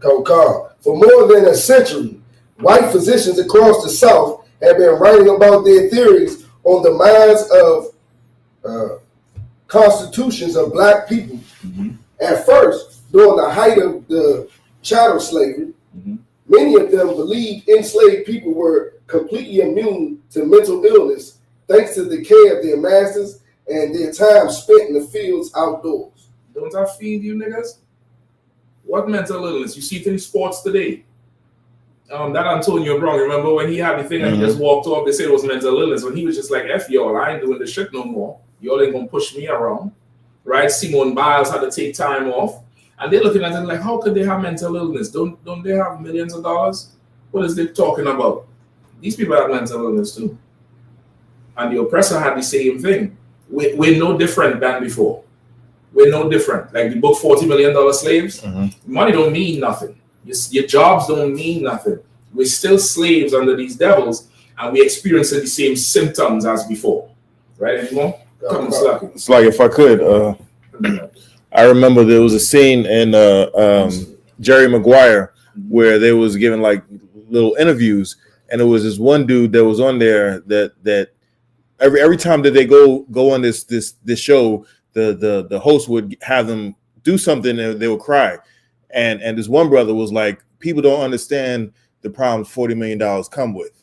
And everybody, you know, kind of like make fun of him. Was like, well, if I had $40 million, I would want them problems. But it's still problems. It's still problems all the way around because we're not free. Constantly. We're absolutely not free. Now, of course, you rich niggas, y'all mad at this shit. Because, yeah, I mean, you can afford a therapist. You get the point? Most of us do what? Get addicted to drugs like Richard. You get the point? Go ahead. Let's keep reading. I want to get a chapter 4 too, all right? Come. Yeah, please. I want to go all the way to here. Come. All right? Come. Ukwash, I sent you an article on your Facebook Messenger earlier. I got it pulled up. Because that's going along in chapter 4, all right? I got it pulled up, sir. All right, so what? Go ahead. But a growing number of escaped and free black populations altered their hypnosis. Throughout the 19th century, one doctor by the name of Dr. Francis Stribling created a set of criteria for the care of Negroes in asylums. Primary to his criteria was that black and white people were different and must, therefore, be treated separately. He also believed a patient's cure should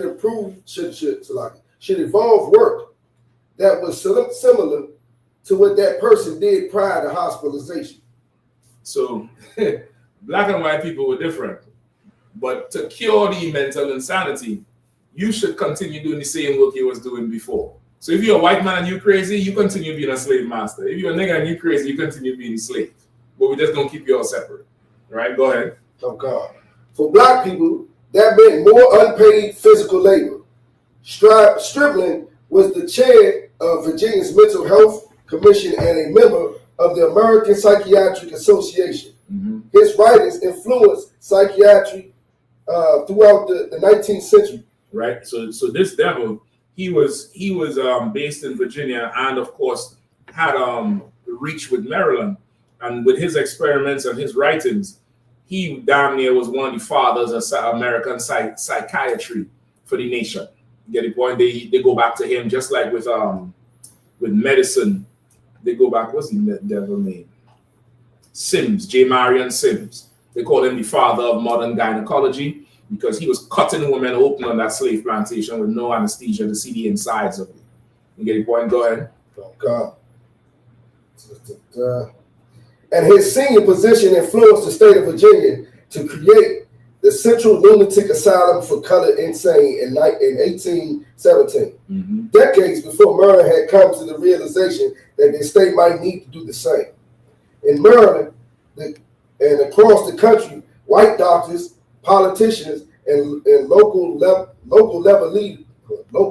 leaders became desperate to do something about what they believed were poor, unemployed, and mentally unwell black politicians. Right. Populations. Right. So really, okay, after so-called free slavery was abolished and brothers and sisters were free, they found a way to still have us incarcerated or in chains, and it was due to that mental health. And in some cases, it was just the display of it due to the oppression from slavery. Like slavery, it's you're robbed of all rights and humanity.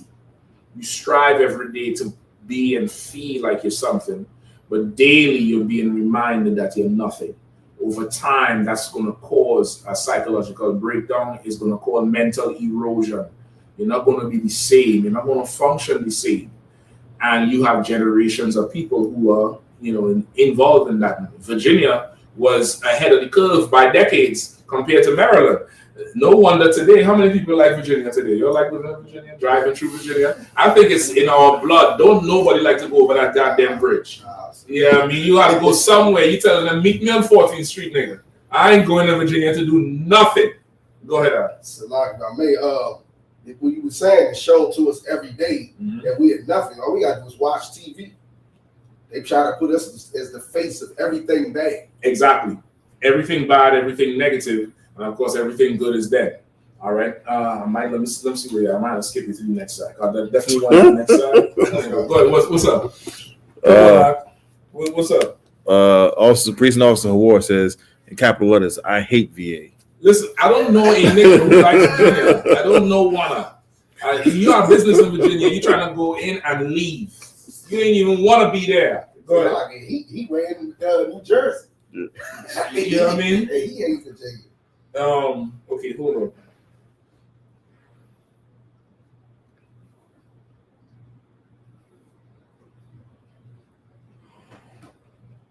I might need that paragraph. Give me that middle one, then we go on all the way up to here. All right? Go ahead. Then we get chapter 4. So when we jump down to here? No, the paragraph he was reading. Okay. Yeah, I'm almost finished. Right, go ahead. Come, sir. And mentally unwell black populations wandering around, taking up space at almshouses. Right? Taking up space as almshouses. Almshouses is what? Alms is like give to the poor. Giving to the poor. So they're saying we need to do something with all these black people wandering around aimlessly, taking up spaces at almshouses, shelters, the social offices, getting what they call welfare. Almshouses. This is in the 20s and the 30s or 1911. What do they say today? We're straining the economy, all the social welfare. We 13% of the population. That welfare ain't coming from us. Zelensky getting $1 billion in welfare every 3 months. He ain't saying he need welfare. He draining the economy. But the same way they looked at us then, they're looking at us the same way now. You get the point? Read the next line. You'll be shocked at it. Go ahead. Oh God. And allegedly menacing innocent children in towns. Right? They're looking at the allegedly menacing innocent children in towns, meaning they're looking at our young ones the same way, like how they look at our young ones today. All right, go ahead. Oh God. White physicians and intellectuals had long suspected the Negro race would lose its way shortly after gaining freedom. Right, because of course to them, they're the best thing that ever happened to us. Slavery was a gift. They gave us civilization and they helped us out. And without white people, we would be, aimless and crazy and lose our minds. Keep going. Oh God. In 1851, several and this is synonymous with what today? Make America great again. That whole campaign Trump ran on from 2016 to 2020. The whole thing was that we need to go back to when America, the good old days, and black people were better off in slavery. You had white politicians saying it. If you don't remember it, you probably want to Google it when you go home. They were saying black people were better off in slavery. There was no unemployment. There was no crime. They run on the whole thing. And they were saying it's better. It was better off when we were in slavery. These is white Republican politicians were saying this. Right? Keep going. Oh God. In 1851, several decades before Winterroad's project began, a well-known physician by the name of Samuel Cartwright gave his ailment a professional term, drapetomia. Right. He gave this ailment a professional term called drapetomia. Somebody look up drapetomia. You can write it on the board so they can see how to spell it. Make sure your mic is not covered by this book too, all right? Oh God. And Bukwash, you can put up the label, when you go to StreamYard, we can put Drake told me at the bottom of the screen. Con. All right. Nah, don't put it there. You can skip a line of the Deuteronomy, put it in the middle, nice and big. Put the eraser right here. All right, it's more separate than that, probably all caps, so everybody will be able to see it. It's not a common word. Not in the corner, in the middle of the board. Skip a line, come down a little more. All right, go ahead. You're gonna run out of space now. God damn. I think you might have it. Is it Mania or Mia? Mania. You sure? Con is Mania. All right. You have the definition? If anybody has the definition, let me know. God damn, what's going on outside? Damn, Chariots is here, boy. That thundering.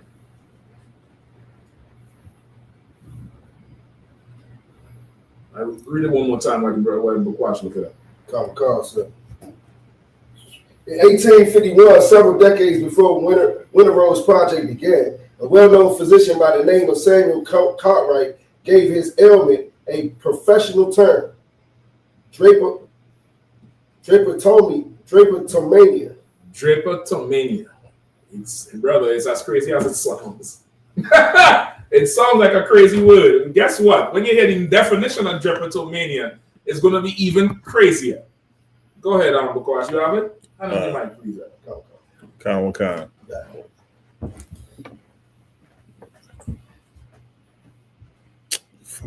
What happened? Somebody saying something? Nah, I'm on Oxford references, and it gives me like one line, and then it says, if you want the whole thing, you got to subscribe. Yeah, because they didn't want nobody learn what the hell it means. Because brother, when you hear this, you're gonna lose your mind. Oh God. Drapetomania was a pseudoscientific and racist medical diagnosis that claimed it's a pseudoscientific, meaning pseudo means fake. So it's saying it's the science of the day was fake. This was a term from the early 1900s when everything was so racist, we was viewed as cattle. So what you would call science back then, that shit ain't holding no water today. You get the point? So it's a fake scientific term, and it really has no basis, right? It's a pseudo-scientific, go ahead, from scientific. And racist, go ahead. Medical diagnosis. Up even till today, till now, there are racist medical diagnoses that happen, right? Give me a racist medical diagnosis you know of today. The kids be moving too much. ADHD. That one and ADHD. ADHD. I'll take that to a point. Still consult a doctor though, because I mean, you'll see the child hang the other kid in the damn bathroom in Maryland 2 days ago or last week or some shit, right? Concert, yeah. All right, then. Is that normal too, Shabbat? Shabbat goes, no, that's normal. My high school. You get the point? I'm gonna give you one that's racist, right? Serena, I'm gonna use this as an example. This happens to a lot of black women, but everybody knows this one. Serena Williams would be dead today if she wasn't who she was and wasn't aggressive with the doctor. She delivered a baby. She told them something feels wrong. She told them she don't feel right. They sent her home. You all know it ain't like long time when they keep you in the hospital. They send you home 2-3 days later. Forget about the UK. You can walk out the same day. They treat you like you a dog drop a litter. 2-3 hours later, okay, mom, time to go. And you out. You gone in there this morning, by noon, you gone. They ain't keeping you at all. Serena Williams is in there and telling them something's wrong. She gets home, she tells them something wrong. They to give her medicine, all that type of stuff. Come to find out what she had, blood clots or something. She was bleeding internally. She would have been dead if she didn't have the money to go somewhere else. And that happens to a lot of black women in childbirth. And they use that example to say what? That black women have problems and complications making children. Therefore, when you get pregnant, have an abortion. You understand? This is what's going on with us. Go ahead. A racist medical diagnosis that claimed to explain why enslaved Africans fled captivity.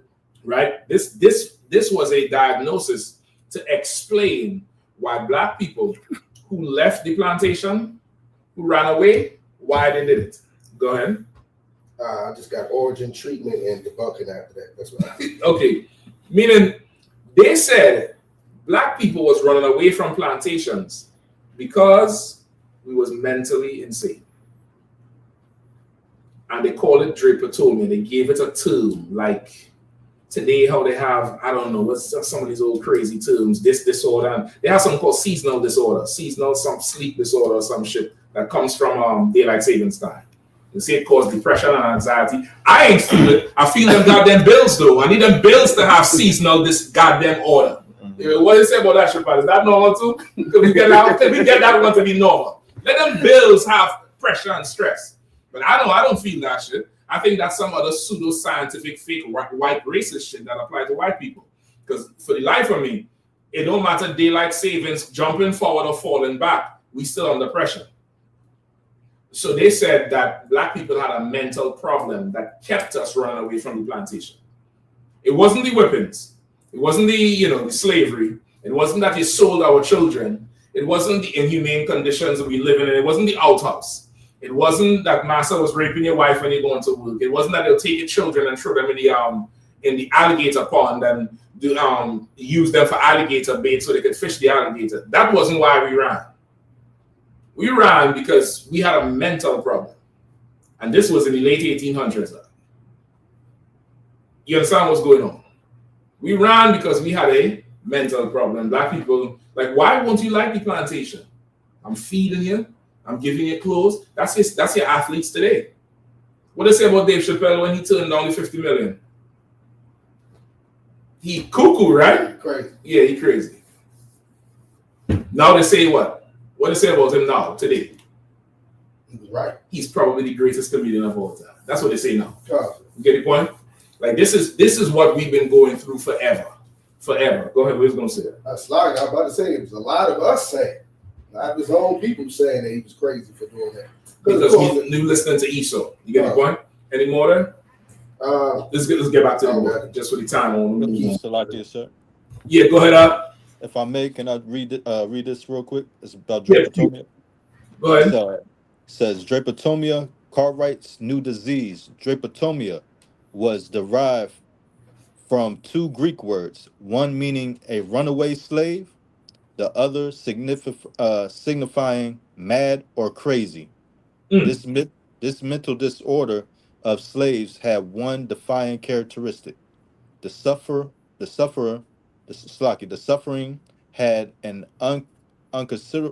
unconscionable desire to abstain from his or her owner.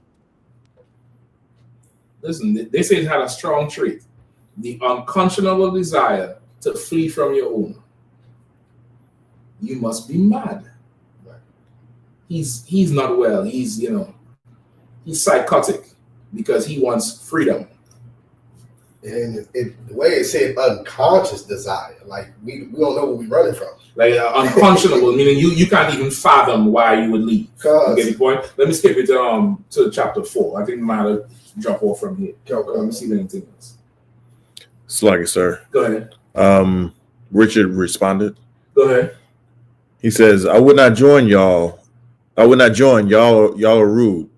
Must be a camp out there for me. Yeah, exactly, nigga. Go ahead. There's a camp out there for you, and there's weed out there for you. Give him a hand. That's Go ahead, nigga. Go ahead. Go get high. I don't give a damn. Go ahead. When I go to Baltimore, I know I'll see you somewhere. You'll ask for $1, I'll give it to you. No problem. Goddamn, he got drapetomia. He's running from his owners out. But goddamn, there must be a camp out there for me. You want to leave the plantation out. Nobody's stopping you, Richard. Go get high. Right? Hold on. In noticing a disease not heretofore classed among the long list of maladies that man is subject to, it was necessary to have a new term to express it. The cause in most cases that induces the Negro to run away from service is as much a disease of the mind as any other species of mental alienation, and much more curable as a general rule. He said this was a disease of the mind that induces the Negro to run away from service. You understand? Like, this is how America views us. And now we running to America again for help and smitten with more madness than ever before. Right? And let's skip forward. Let me get chapter 4, all right? Hold on. I think we're right here. We might have to skip through. I didn't think we have time to get through everything highlighted. But we can stop. Go ahead. So nobody else on the world suffers from this, but well, I mean, shit. Listen, how come the Jewish man didn't have drapetomia running from the damn ovens? And they was sneaking out, digging tunnels and all kind of shit. They had so much movies about, and comedies about the whole Holocaust. How come they don't have drapetomia? Does the people in the Gaza have drapetomia? Like, how is it only us? We crazy because we want our own freedom. It's absolutely crazy. Give me here for generations, right? Read the heading of that chapter 2. Go ahead. Chapter 4. What could drive a black person mad? Right. This is a whole study of how they dealt with us as a people in this time. And it was like, what could drive a black person mad? What could drive a Negro to run away from the plantation, to think about revolutions and escapes and turning against the slave master who done fed you and clothed you and gave you somewhere to stay? What could do it? Go ahead. Okay. For generations, the Eastern Shore was notorious for its reliance on indentured servitude and slavery. Right? For generations, the Eastern Shore, you all know Eastern Shore, right? Which is why that camp that you all had out there was so excellent. Did that to Yahanna. Now, Zach told that devil, boy, I mean, I was envious of that speech. I was like, I should have been there to tell that shit right there. He cut that devil and he get down in her face, brother. Ooh, that was so good. That was so good because Eastern Shore been long racist and has a good old racist stronghold from immigrants. Let's go ahead. Okay. It was part of the proud social fabric, and it supported the entire agricultural economy and way of life. Mm-hmm. Long before the Chesapeake Bay Bridge united the agricultural and fishing communities of the Eastern Shore with the bustling Western Shore towns like Princess Anne, Crisfield, Deal Island, and Salisbury were more remote and rural than they are today. The area is one of the oldest American communities, with most of its inhabitants tracing their roots back to colonial migrations from England and Ireland in the 17th and 18th century. Right? So these was colonists who came to establish colonies in America, in Maryland, and of course hitting the East Coast first. You have Maryland, Virginia, all them places. And they were immigrants from England and Ireland. Go ahead. Your footnotes say the real illegal immigrants. So what? They're the real illegal immigrants because they done stole this land from Gad and Reuben and got no permission to be here. And they done set up shop out there in Eastern Shore, Maryland, Salisbury, Maryland, right there where it's close to Delaware. I forget the other part of Delaware that comes down there. What's that part of Delaware? Smyrna and all them places down there. It's close down there. And what kept their economy going was slavery and indentureship, right? There's a difference between indentured labor and slavery. Indentured, anybody know what indentured means? Come on. I mean, like, there's more like a contract. It's literally a contract.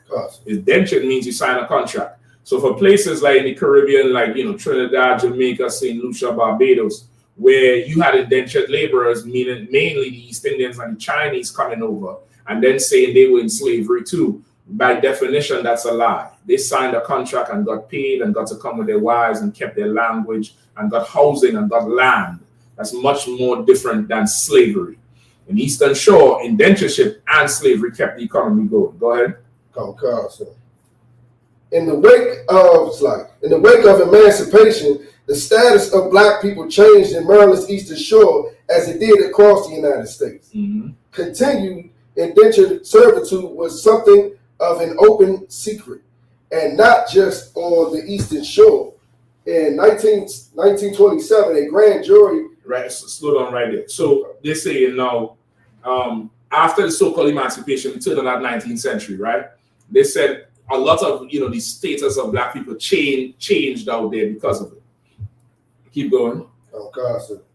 In 1927, a grand jury report found that an institute called the House of Reformation for Colored Boys in Southern Maryland was enforcing young black boys to work on local farms and in businesses like broom factories. Mm-hmm.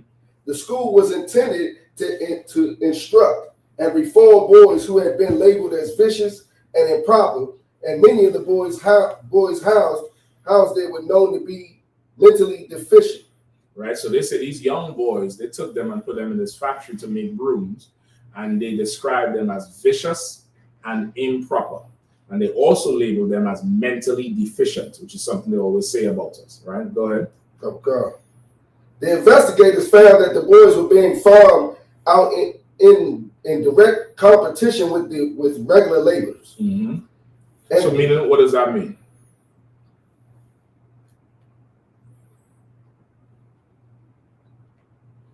Like the businesses that were using the little boys were taking the business from businesses that weren't working illegally like that. And what's the mirror of that today? Where does that happen today? Prison. The prison system. So they're taking these young boys and making them work in factories and taking the jobs from the white laborers. Oh. Same thing they're doing today. You understand? Okay. Go ahead. And that, in many cases, they weren't receiving proper food and care. Mm-hmm. The investigators were especially concerned about the boys put to work in the broom shop, which was full of dust and flammable material and called a menace to the life and health. Yeah. So they put them in factories that was hazardous conditions for their health. Just like brothers who incarcerated today, they in hazardous conditions, no rights, making license plates, sewing military uniforms out in the field, working in some states. Right? Let me see if I can skip you down. Hold on. Where you at? Minister Life and Health. Okay, go ahead. Yeah, keep reading. Right from here. Go ahead. Okay. In the report, they wrote that apparently no industrial training of any value was provided. In the report, they said there was no training of industrial value that was provided to these young boys that they say they was going to make their life better because they were so crazy and vicious. There was no training for them. Go ahead. And a boy on leaving the institution is almost or quite as unfitted to face the world as he was when he was committed. Just like prison. After you leave this mental institution, that they say, remember the white doctor before said to cure the mental problem, you had to put them to work. He put them to work in a factory that gave these brothers no skills to function in the society of that day. And they say after they leave, they're even more unfit to survive in society, just like prison. There's no reform, there's no nothing to help you. Right? Keep going. Wait, let me see what I remember time. Yeah, keep going, because that matter thing is definitely on there. But watch, I'm gonna need that article because we're going into that here, but we might have time to pull the whole story. The Eastern Shore fought aggressively to maintain this kind of system. Mm-hmm. For decades after slavery's end, black people continued to serve as the cheap labor source on the region's farms. Or free labor force, right? Which is why when you all went to that camp, I know out there you all could feel the air. It was probably thick to breathe, right? But because you had to tell me, I was watching it on tape and I was like, they in the heart of white happiness out there on Eastern Shore. That's why they was walking the boardwalk drunk.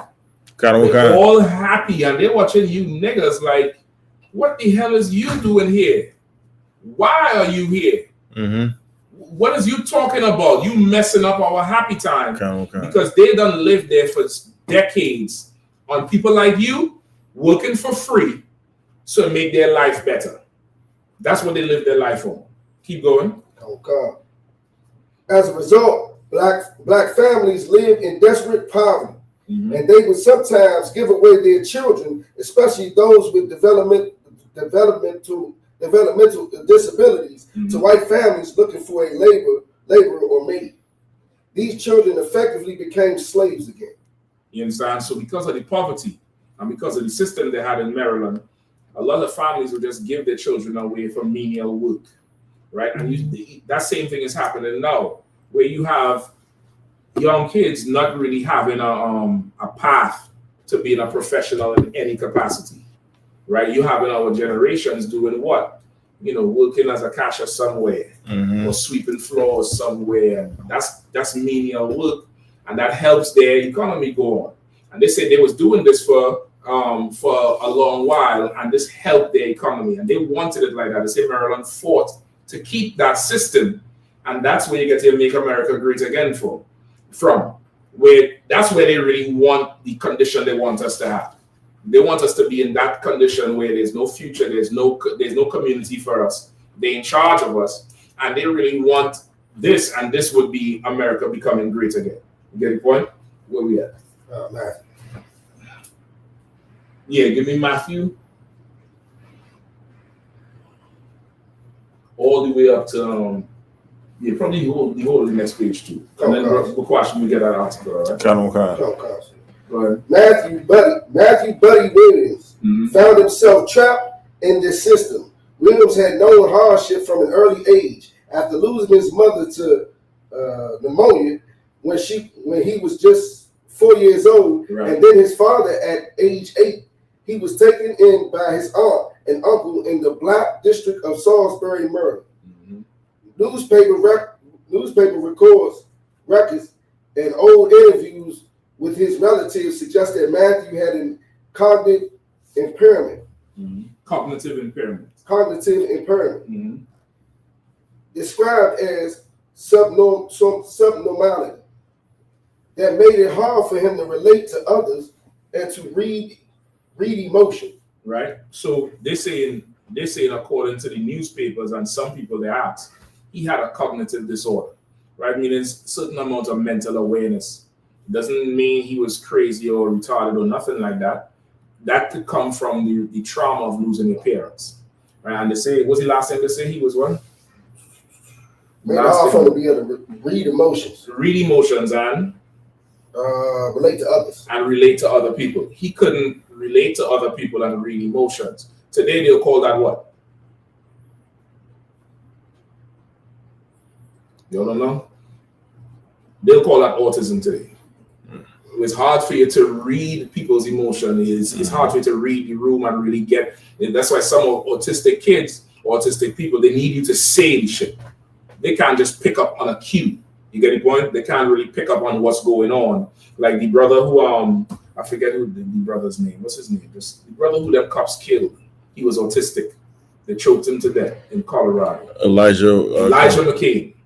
Like how he is. You get the point? If you watch or listen to the tape, the cop is choking him and he's like, I'm good. I'll be your friend. You don't have to hurt me. Like he's not even really understanding and grasping what the hell going on. You get the point? This brother was similar to that. All right, go ahead. Oh, God. Despite his disability, friends said that Williams valued honesty and hard work. Right. They say one thing about him, despite that part, he valued honesty and hard work. I mean, you got to be upfront with this guy. You can't just, jerk him around. Go ahead. Oh, God. Even so, he was viewed by both black and white residents as demented and unworthy of a regular salary. He took a job helping a wealthy man named Daniel J. Elliott for 7 or 8 years. Williams toiled in Elliott's box factory and lumber yard for $1.50 per day. That's what his salary. And they say he had to get that salary because he wasn't, functioning on a social level that was acceptable to them. So because of that, they pay him less. Go ahead. Oh, God. Often doing additional work for Elliott's family on the side. On December 4th, 1931, 18-year-old Matthew Williams went to work as he always did, but on this cold Friday afternoon, he was upset and he entered Elliott's office on Lake Street wanting to discuss his low wages. He found Elliott on the phone with another prominent Salisbury businessman, Thomas Chatham. From the other end of the phone, Chatham heard 2 gunshots and called the authorities. The police found a mysterious scene. DJ Elliott dead at his desk. Mr. Elliott's son, James, alive in the room, and Matthew Williams shot several times, but still alive. Right? So this brother, Matthew Williams, he went to the boss he worked for to discuss something about the wages. Some white man on the other end of the phone, he said he heard them talking and he heard 2 shots. When the police got there, the older white man is dead. Williams is on the ground bleeding and the son is there somehow. Keep going. Go. James Elliott took control of the narrative. He claimed that he heard shots from the house and ran in to find his father dead and Williams covered in blood. Right. So James is the son of the white man who Williams is working for. He's saying he heard shots from the house and ran in there to figure out what the hell is going on. Go ahead. He said that he left to go find help. Williams tried to flee. To stop him, James shot him in the shoulder and the leg. So the story is this young brother who had a mental disorder had a gun, shot the father. The son came in there, saw it, tried to run and go call white people. And I guess the boy stopped him. He took the gun from the boy and shot him. That's the story white boy said. Read on. But another rumor spread on the black side of town. Matthew Williams had to fought with his boss about low pay. He had lent James Elliott a sum of money that he had saved on condition that the money will be returned. When attempts by Williams to get repaid by the younger Elliott failed, Williams tried to take the matter up with the older Elliott. James walked into their meeting, rumor had it, and shot both Williams and his own father. Right. So what the black side of town was saying is that this brother who had the autism, the white son went to him and said, "Let me keep your salary for a time. I'll pay you back." When the time passed and he didn't get the money, he went to the father and said, "Listen, I'll deal with your son to get the money back." The son came in there, saw that shit, shot both of them because the father probably went off on it. And then the son come in there saying he murdered the father. But he's saying this because they don't put a stigma on him that he is mentally unfit. You get the point? He's mentally unfit. From this, they lynched this brother. They arrested him. He was still alive. They thought he was dead. They didn't take him to the hospital. They put him in the mental hospital. Put a straitjacket on him. The newspaper was saying, well, he's dead. Then they come to find out he wasn't dead. They took him from the hospital, threw him through the window from like 3rd floor up, threw him out the window, still strapped in a straitjacket. And the crowd went on to lynch him in front of the state courthouse in Maryland, and then drug him over to the black area where he's from and lit him on fire over there. And that's the story. Let me get some of the article. Kind on kind. Let me get that. The water.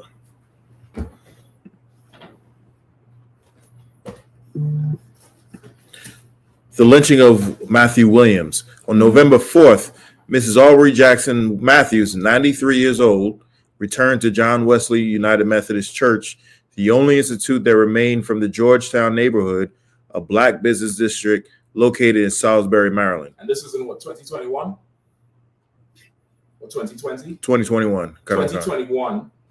She's 93 years old. She's one of his relatives. And she went back to Salisbury, Maryland on an anniversary. Go ahead. Mrs. Aubrey, nursing a foot injury, made her way up the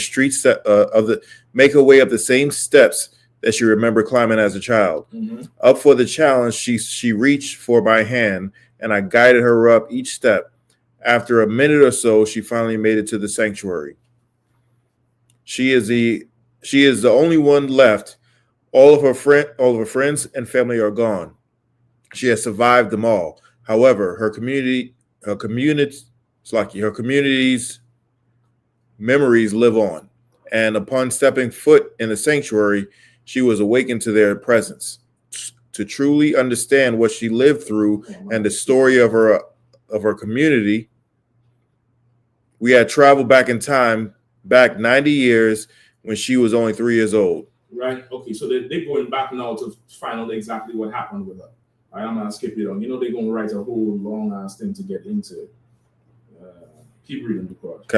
On November 4th, 1931, a mob of white men in Salisbury, Maryland, lynched and set ablaze a 23-year-old black man named Matthew Williams. His gruesome murder was part of a wave of silent white terrorism in the wake of the stock market crash in 1929, which exposed black laborers to white rage in response to economic anxieties. Right. So now, what was going on? 1929, you had the Great Depression, right? And they described this thing as a wave of, what do you call it? White silent terrorism, right? That was a term they called it back then, because this was white people blaming black people or taking out all frustrations on black people because of the economy. Does it sound familiar? It's what's going on right now. The inflation is because of what? Black people, not being a drain on the economy with social, all the social welfare they get in. The immigrants is a problem. Everything like that is going to be a problem, and they're blaming us the same way for it now. Keep going. For nearly a century, the lynching of Matthew Williams has lived in the shadows of the better-known incidents of racial terror in the Deep South, haunting both the Eastern Shore and the state of Maryland as a whole. Go ahead. The story of the lynching of Matthew Williams and the subsequent destruction of the Georgetown neighborhood in Salisbury, Maryland, is rife with lessons of our racial past. Why is it rife with lessons of our racial past? Because at one time they called it, keep messing it up, silent white terrorism. What are we experiencing now? Loud white terrorism. That's what we're experiencing now. January 6th was loud white terrorism. The whole call for the immigrants is loud white terrorism. Trump just won the election 2 weeks ago, right? What's in the news right now about the immigrants? Right now, today. I mean, that they tried to deport. That's one thing, but there's something else out. You all remember something Lakey's her name? Joy Lakey, or some white girl who was running in Georgia. Lincoln. So what's her name? I know her first name is Lincoln. I believe it's Lincoln Lakey. Some weird ass name like that. Some white broad who was running in Georgia in the last election, which was what, 2019, 2020? They say some undocumented Latino violated her sexually and killed her. Well, today he got sentenced to life. Today. Took 4 years. It took 4 years all now. That here is starting to be a dog whistle for them now. Like, see, the immigrants is the problem. The immigrants is the problem. Yet, don't sweat it out. They're just coming. The immigrants is the problem. We had last week, they say in Virginia, some undocumented immigrant chased after some white woman to try to violate her. Got away, but they caught up to him. You're gonna see a lot more of reports and incidents of quote unquote undocumented people. You're gonna see a lot more of it. However, what you're not going to see is the Iranians, the Afghans, Polish people, Russians, all them Eastern Europeans who bring in all the drugs and the guns. You're not going to see any reports about them. Same way like how you were seeing it here. Right? Keep going. The truth of the story offers potential for restoring and repairing the country to ensure a healthy and vibrant future for Black people. The story of Matthew Williams. On this day in 1931, following a dispute over pay discrepancy between Matthew Williams, a native of Salisbury, Maryland, and his employer, Daniel Elliott, witnesses heard 2 shots fired. When authorities arrived, Elliott was dead and Williams, incapacitated and unconscious, was lying in a pool of blood. Shortly thereafter, Williams was taken to the segregated wing of Peninsula General Hospital, located in downtown Salisbury. After discovering that he was alive, a crowd of more than 1,000 people demanded that the hospital turn Williams over. Eventually, the mob reached Williams, who was straitjacketed in the hospital. So he was in a straitjacket in the hospital, not tied to the gurney, not handcuffed, straitjacketed because he had a mental problem. Today, they shoot you and handcuff you. Like there's no difference. We've made no progress, like what these politicians would make you believe. There was literally no progress made. It's the same thing. Some brother gets shot, he waiting on the police to investigate. He in the hospital. He ain't even making it to the hospital now. They shoot him on the ground, handcuff him right there. They don't give a damn about him. They had this brother in a straitjacket. You know how tight a straitjacket is? And later they'll tell you they threw him out the damn window. They didn't even bring him downstairs. They threw him out the window. Keep going. I have something else to read in it. Go ahead. Khan on Khan. Mob members threw him out of the window to the angry crowd below. White thugs, including local law enforcement officers, then stabbed and dragged Williams 3 blocks to the courthouse lawn, where they hung his unconscious body 25 feet above the ground with an oil-soaked rope provided by the local fire chief. A piece of that rope now resides in the local police chief, the local fire chief. He's supposed to be able to put the fires out. He brought the soaked rope, and it's not soaked with oil like engine oil. We're talking about like kerosene oil to light. If you know anything about history, in those times, who was your fireman? Who had the monopoly on it? The Irish. The Irish. Remember we read, they were the immigrants. Salisbury, Maryland, that whole eastern shore was white English colonists and Irish colonists. You get the point? The fire marshal, he bring the rope. Soaked with oil. Go ahead.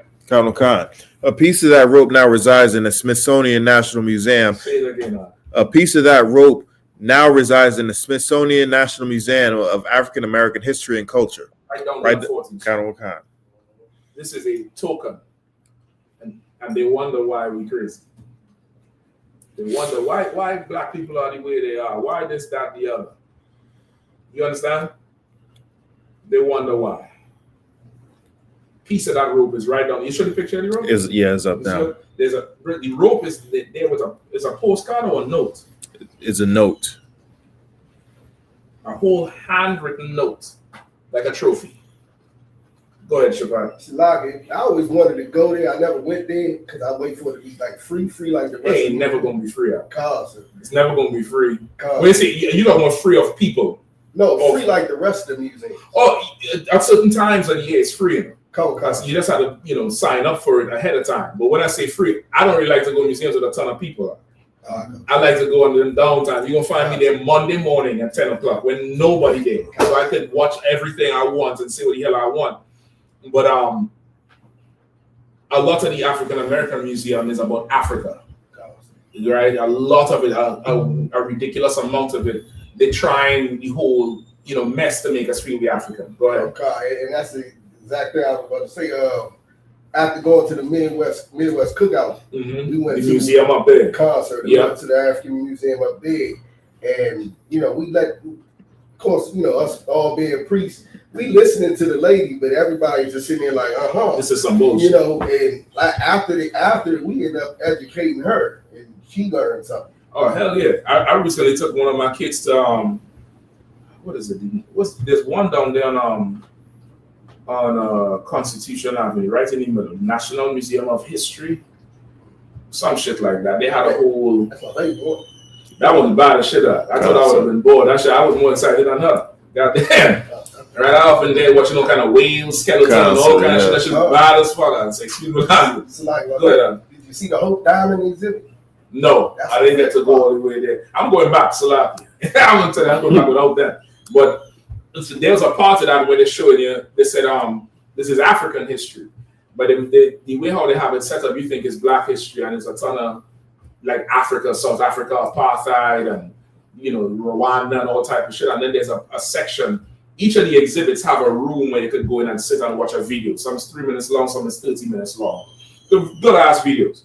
And you go in there and they're talking about all the liberation of Africa and Rwanda and South Africa. And do you know, brother, that they said all these African quote unquote revolutionary leaders watched all nigger speeches of black people who was revolutionaries here. All of them.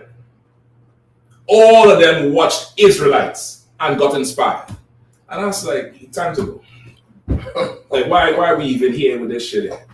Like, they know, anyway, let's not get on the topic. It's a lot. God damn. Go ahead. Kind on kind. Shortly thereafter, onlookers witnessed a traditional conclusion to such a ritual, which historian Donald Matthews names the Southern Rite of Human Sacrifice. Right, they had a name for it. They say this was the traditional conclusion to such rituals. Anytime they go in and pull a man out, it's going to end one way. And that's traditional. It's tradition to lynch. It's tradition to do it. It's white tradition to do it. And they say this was the Southern Rite of Human Sacrifice. They had a right to do it. Which is why them brothers who killed Ahmaud Arbery, remember that? Gosh. Where they ran him down in the pickup truck. It was like a shocking thing that they got arrested. They ran him down, shot him down, and then called the state's attorney and say, yeah, fix this. Because they believe in the Southern Rite for Human Sacrifice. And that's probably the only time in history we are considered human. Outside of that, we cattle. We slaves, we animals. But when it's time to kill, yeah, we human now.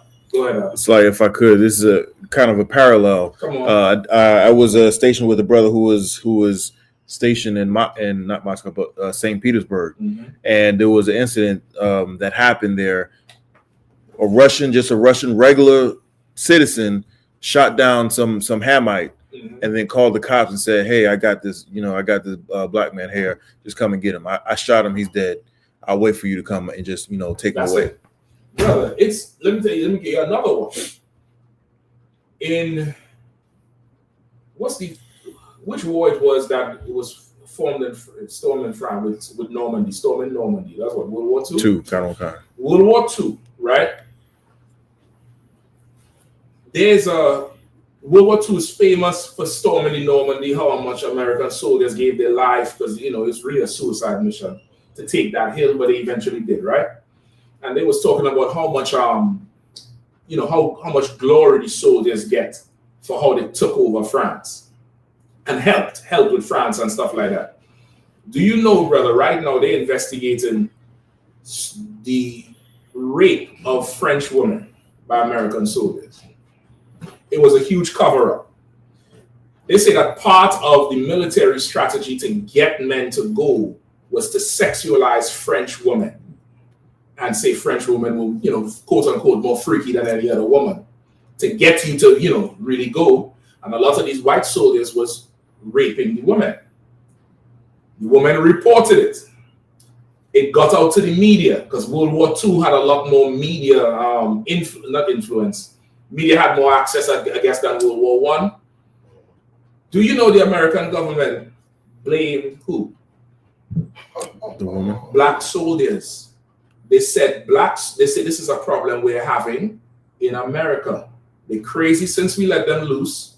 They rape our women in the South, and now they over there raping white French women. You can look this up. This is a whole cover-up they have. They hung about 120 soldiers lynched. You can look it up. They said they arrested 150 soldiers. Out of the 150, is about 118 of them they hung. And they blamed it on this insatiable sexual appetite and the crazy niggas who free. Meanwhile, it's the niggas who deliver the damn war. That's who we serving at. Go ahead. It's like my mate from just watching at that time. It seemed like the allies that we had over there liked us more than the white American soldiers. No, they didn't.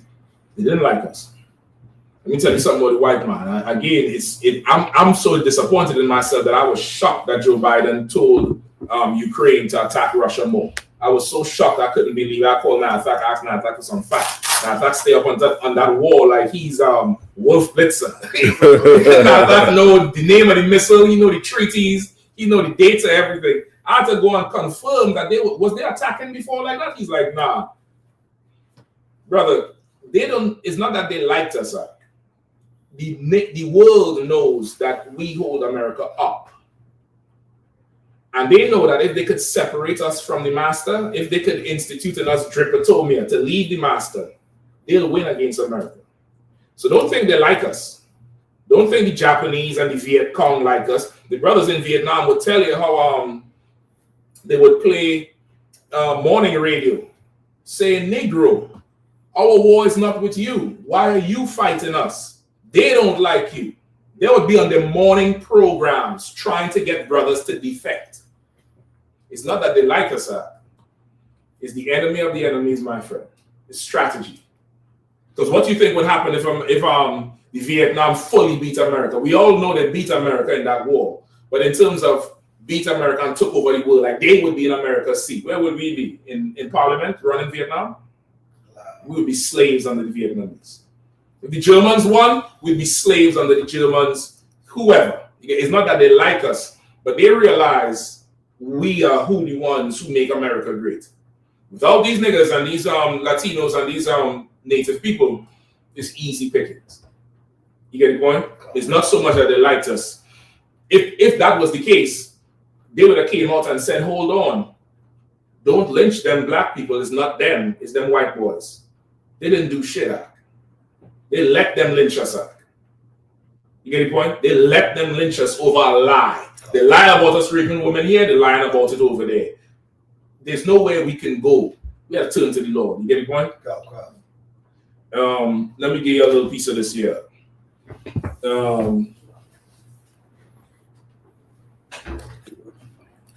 Exactly right. So we get the part where they went and they took him out of the hospital, right?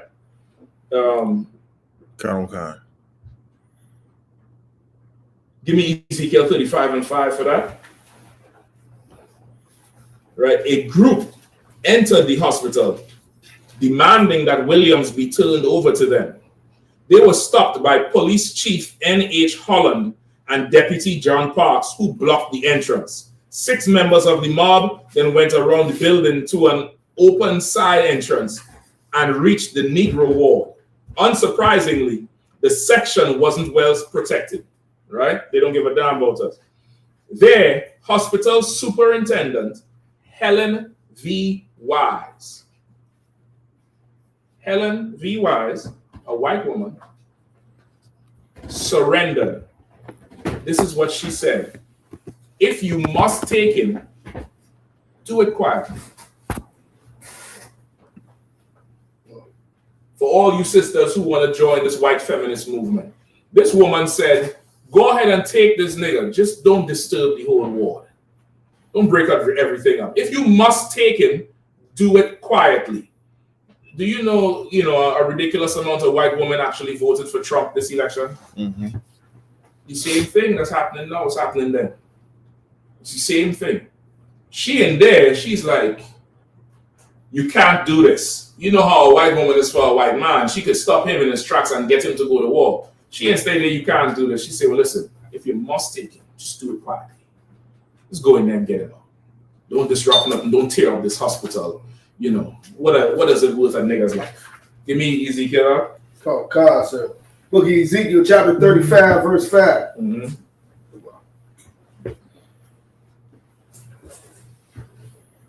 Because thou hast had a perpetual hatred and hast shed the blood of the children of Israel by the force of the sword in time of their calamity, in the time that their iniquity had ended. Right? When we were supposed to be free from slavery, in the time of our calamity, in the time when our iniquity was at an end, the Lord said, all right, now so we're free. You had a perpetual hatred for us. You decided to now make us clinically insane so you could do whatever to us and abuse us. You could lock us up, do whatever, put us in straight jackets. The amount of lynchings they did to black people is absolutely ridiculous. Keep reading. Come. Verse 6. Mm-hmm. Therefore, as I live, saith the Lord God, I will prepare thee unto blood, and blood shall pursue thee. Sith, thou hast not hated blood, even blood shall pursue thee. Right? The Lord has promised to avenge what this oppressor has done to us. He says, since you did not hate blood, blood will pursue thee. Trump said he's down there. He's trying to take America out of World War III. This is news for you. It doesn't matter who's in charge. World War III is inevitable, and all these countries are going into the Middle East. They're going to be drawn down into the Middle East. There's no way out of it at this point. It doesn't matter who you elect. Your way out is to join the Israelite school of I.S.U.P.K. That's your way out. With separation comes elevation. That's what has to happen. You're going to have to turn your back on this fool and join the Lord so he can raise you up. So you could get ranked up. You got to separate. You got to segregate. Segregate yourself and you'll be elevated. Now you nothing in the world. Come up in here, man, and be an officer. Speak the words of the Lord. You nothing in the world. Come up in here and be a priest and prophet of the Lord. You nobody in the world. Come up in here and be a princess, be a sister up in here and help raise these kids up and take care of these brothers. And these brothers will kill and die for you. Come up in here and get ranked up, man. Come up in here and get raised up. You busy trying to vote for some broad who don't give a damn about you. Ain't even show up. You don't spend so much money, your heart done broken. That ain't what Christ called us to do, man. That ain't what Christ called us to do, to follow after these people. You get the point? Let me give you a little more. If you must take him, do it quietly.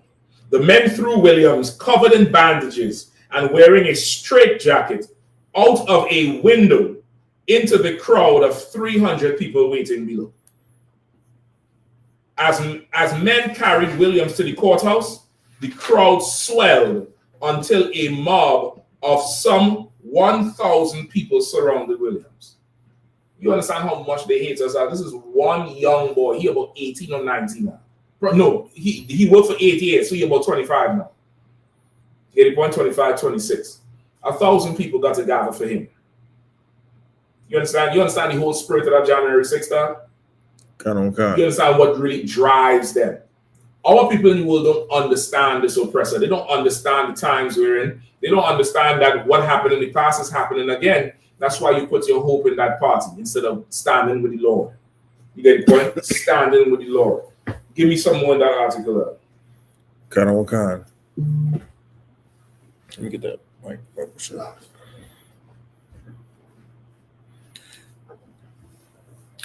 As rough Slakia. Shortly thereafter, onlookers witnessed a traditional conclusion to such a ritual, which historian David Matthews names the southern rite of human sacrifice, as ruffians cut Williams's toes from his body as souvenirs. Right, I like to call that race trophies now. They take our limbs as trophies, and he's still alive at this point. So he ain't burned to death just yet. You get the point? They took toes and pieces of his body. Later on in this book here, hold on. Is it here or is it in the article?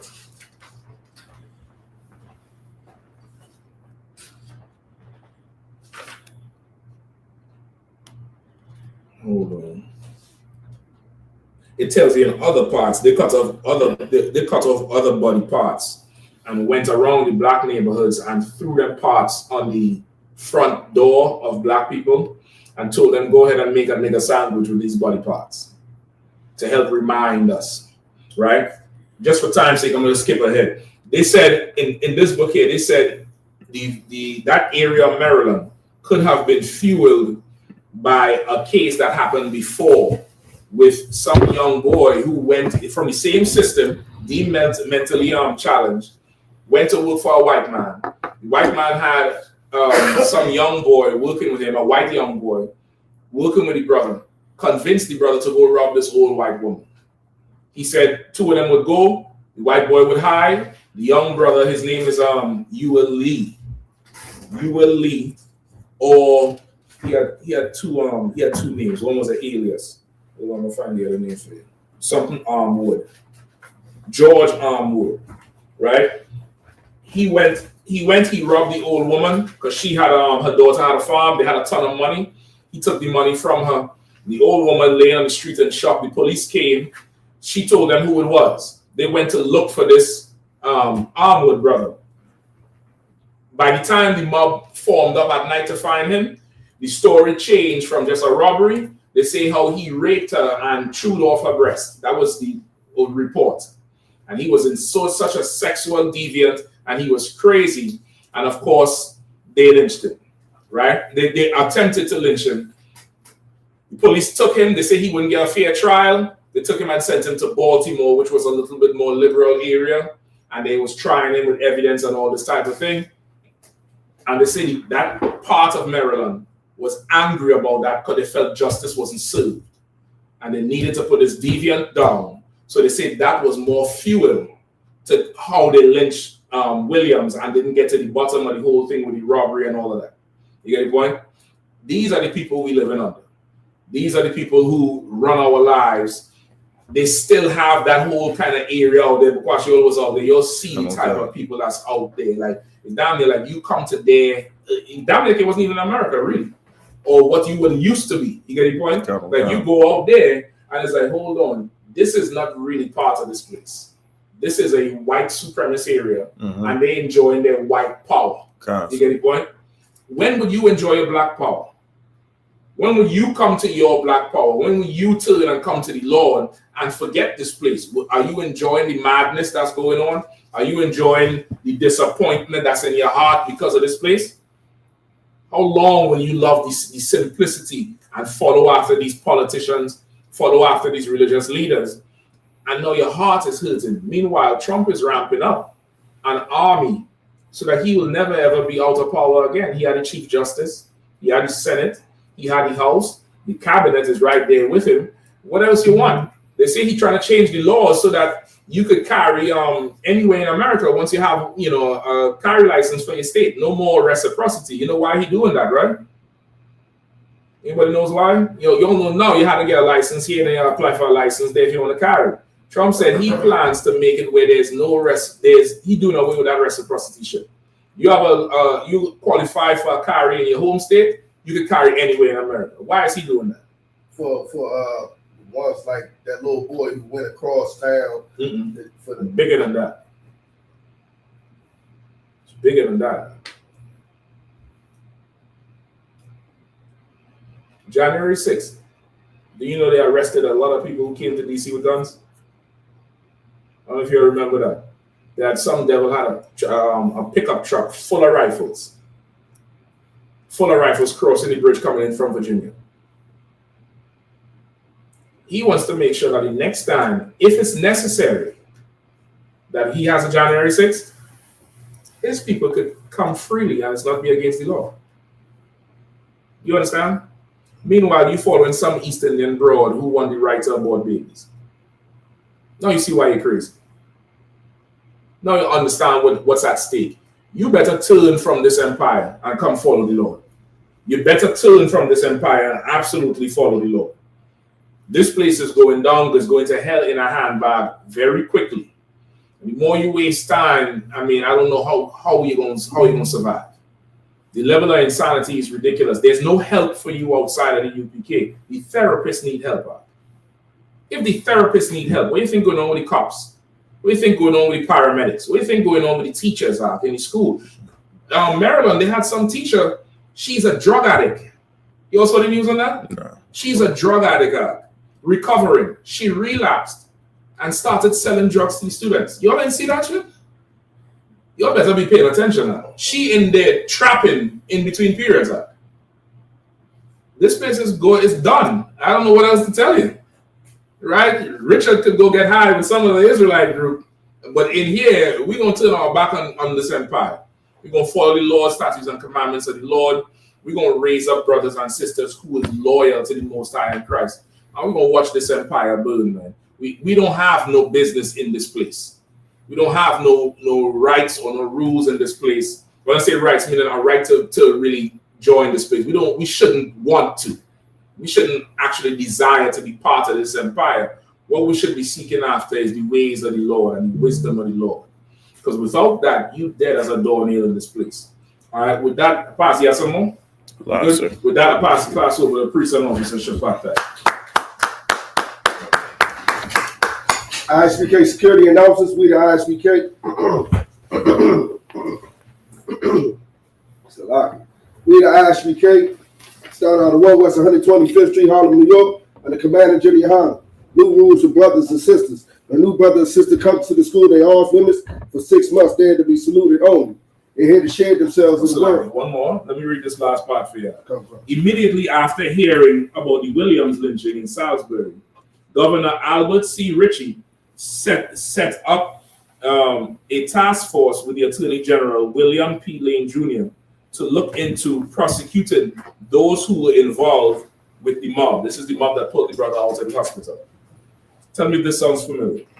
After interviewing police officers and hospital workers who were present during the abduction, they found that no one could recall or recognize any of the thousands of people that were present that night. Doesn't that sound like January 6th? Remember they were saying we looking for them and we can't find them, and to this day, almost 100 years later, no one has been prosecuted for the lynching of Matthew Williams. No one. People was there. There's people on staff. The sheriff was there, and they couldn't identify no one. The Baltimore Sun berated the whole zone, calling them an Alsatia of morons, meaning a council of morons down there in Eastern Shore in Salisbury. They blasted them in the newspaper, saying they're wrong, they're barbaric, they're just ninth grade men. They said, in reaction to the article, Salisbury merchants canceled $150,000 worth of business from the Baltimore Sun firms that advertise in the paper. To be able to be racist and kill black people, it meant $150,000 to them. They pulled all the business back from the Baltimore Sun. They had that economic power, all because they lynched their brother and people was talking about it. You still want to vote for Kamal? You distraught over this broad, not seeing what's coming around the corner. You get the point?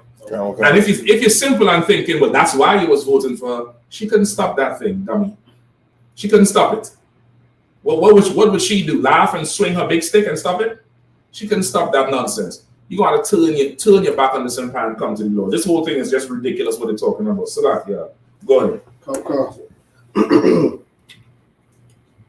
I.S.U.P.K security announcements. We the I.S.U.P.K out of 1 West 125th Street, Harlem, New York, under Commander General Yahanna. Rules for new brothers and sisters. The new brother and sister come to the school. They all filmed for 6 months. They're to be saluted only. They're here to share themselves in the world. After 6 months, if a brother or sister has an interest in a particular person, he or she must get permission from the head to speak to a brother or sister. There's another 6 months in which the brother or sister court each other. After this 6 month period, the brother or sister will get permission from the head to marry. Tithes, which is a commandment. You can find this in the book of Numbers, chapter 18, verse 21, in the book of Malachi, chapter 3, verse 8 through 10. These said in Hebrew, and it's pronounced ma'aishah. 10% of every penny of any increase the Lord gives you, give to the treasury department or teacher. Priest fund. Free will offering for priests, not mandatory, whatsoever amounts you would like to give. Upcoming Holy Convocation, Feast of the Dedication, Hanukkah, 25th day of the 9th month, by the space of 8 days. Wednesday, the 25th of December, 2024, for 8 days. You can find this in the book of 1 Maccabees, chapter 4, verse 52 through 61. Also, we got the Lord's 56th annual Passover in Atlanta, Georgia on April 12th. That whole week there, Saturday, April the 12th. Make sure that you get all your travel arrangements together, book your flights, get your hotel, book your hotels, make sure you got that in advance. And going to have a good time for all the kids, the adults. It's $200 per adult, 17 and up. You know what I'm saying? Make sure you get everything together. Come on down and have a good time. That is the commandment from the Lord. If I may, sir, you got anything else? Yep, this weekend, November 23rd, Saturday, we're going to be downtown Boston doing that clothing drive. And the camp commander, Yahanna, the whole crew going to be descending on Boston. We're going to be up there. You'll come out support. If you know any brothers and sisters in need, any brothers, the Levite brothers, the I.S.U.P.K Mexican brothers, and Salvadorians that need help, and in the immigrant status, you'll send them down to the UPK, man. We're gonna make it right. We're gonna do the work. We're gonna do the work that our politicians ain't trying to do. Right. So we're gonna be up there this weekend, all right? Go ahead, John. Remind Akamara Aquat to check on social media such as ISUPK.com, Facebook, Twitter, YouTube, and so on for I.S.U.P.K events and materials. If a brother wants to be a trooper in the school, you should start wearing all black, which includes black boots, black shirts, black pants, black headband, or scarf. And that with that, I say I might get, which means to stand. So we'll give a courtesy salute. Mike, what?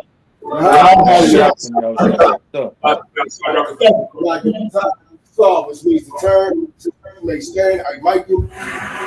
We'll give a courtesy salute to the sisters. Men of Israel, Imam Shabbat, Mike, Barak,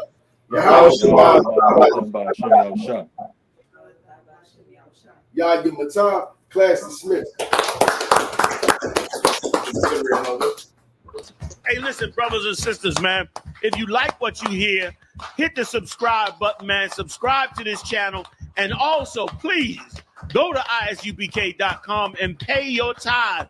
Drop me some cash so we can move around this planet like we need to, man, and do the things we need to do. They're one West. They're one West. They're one West.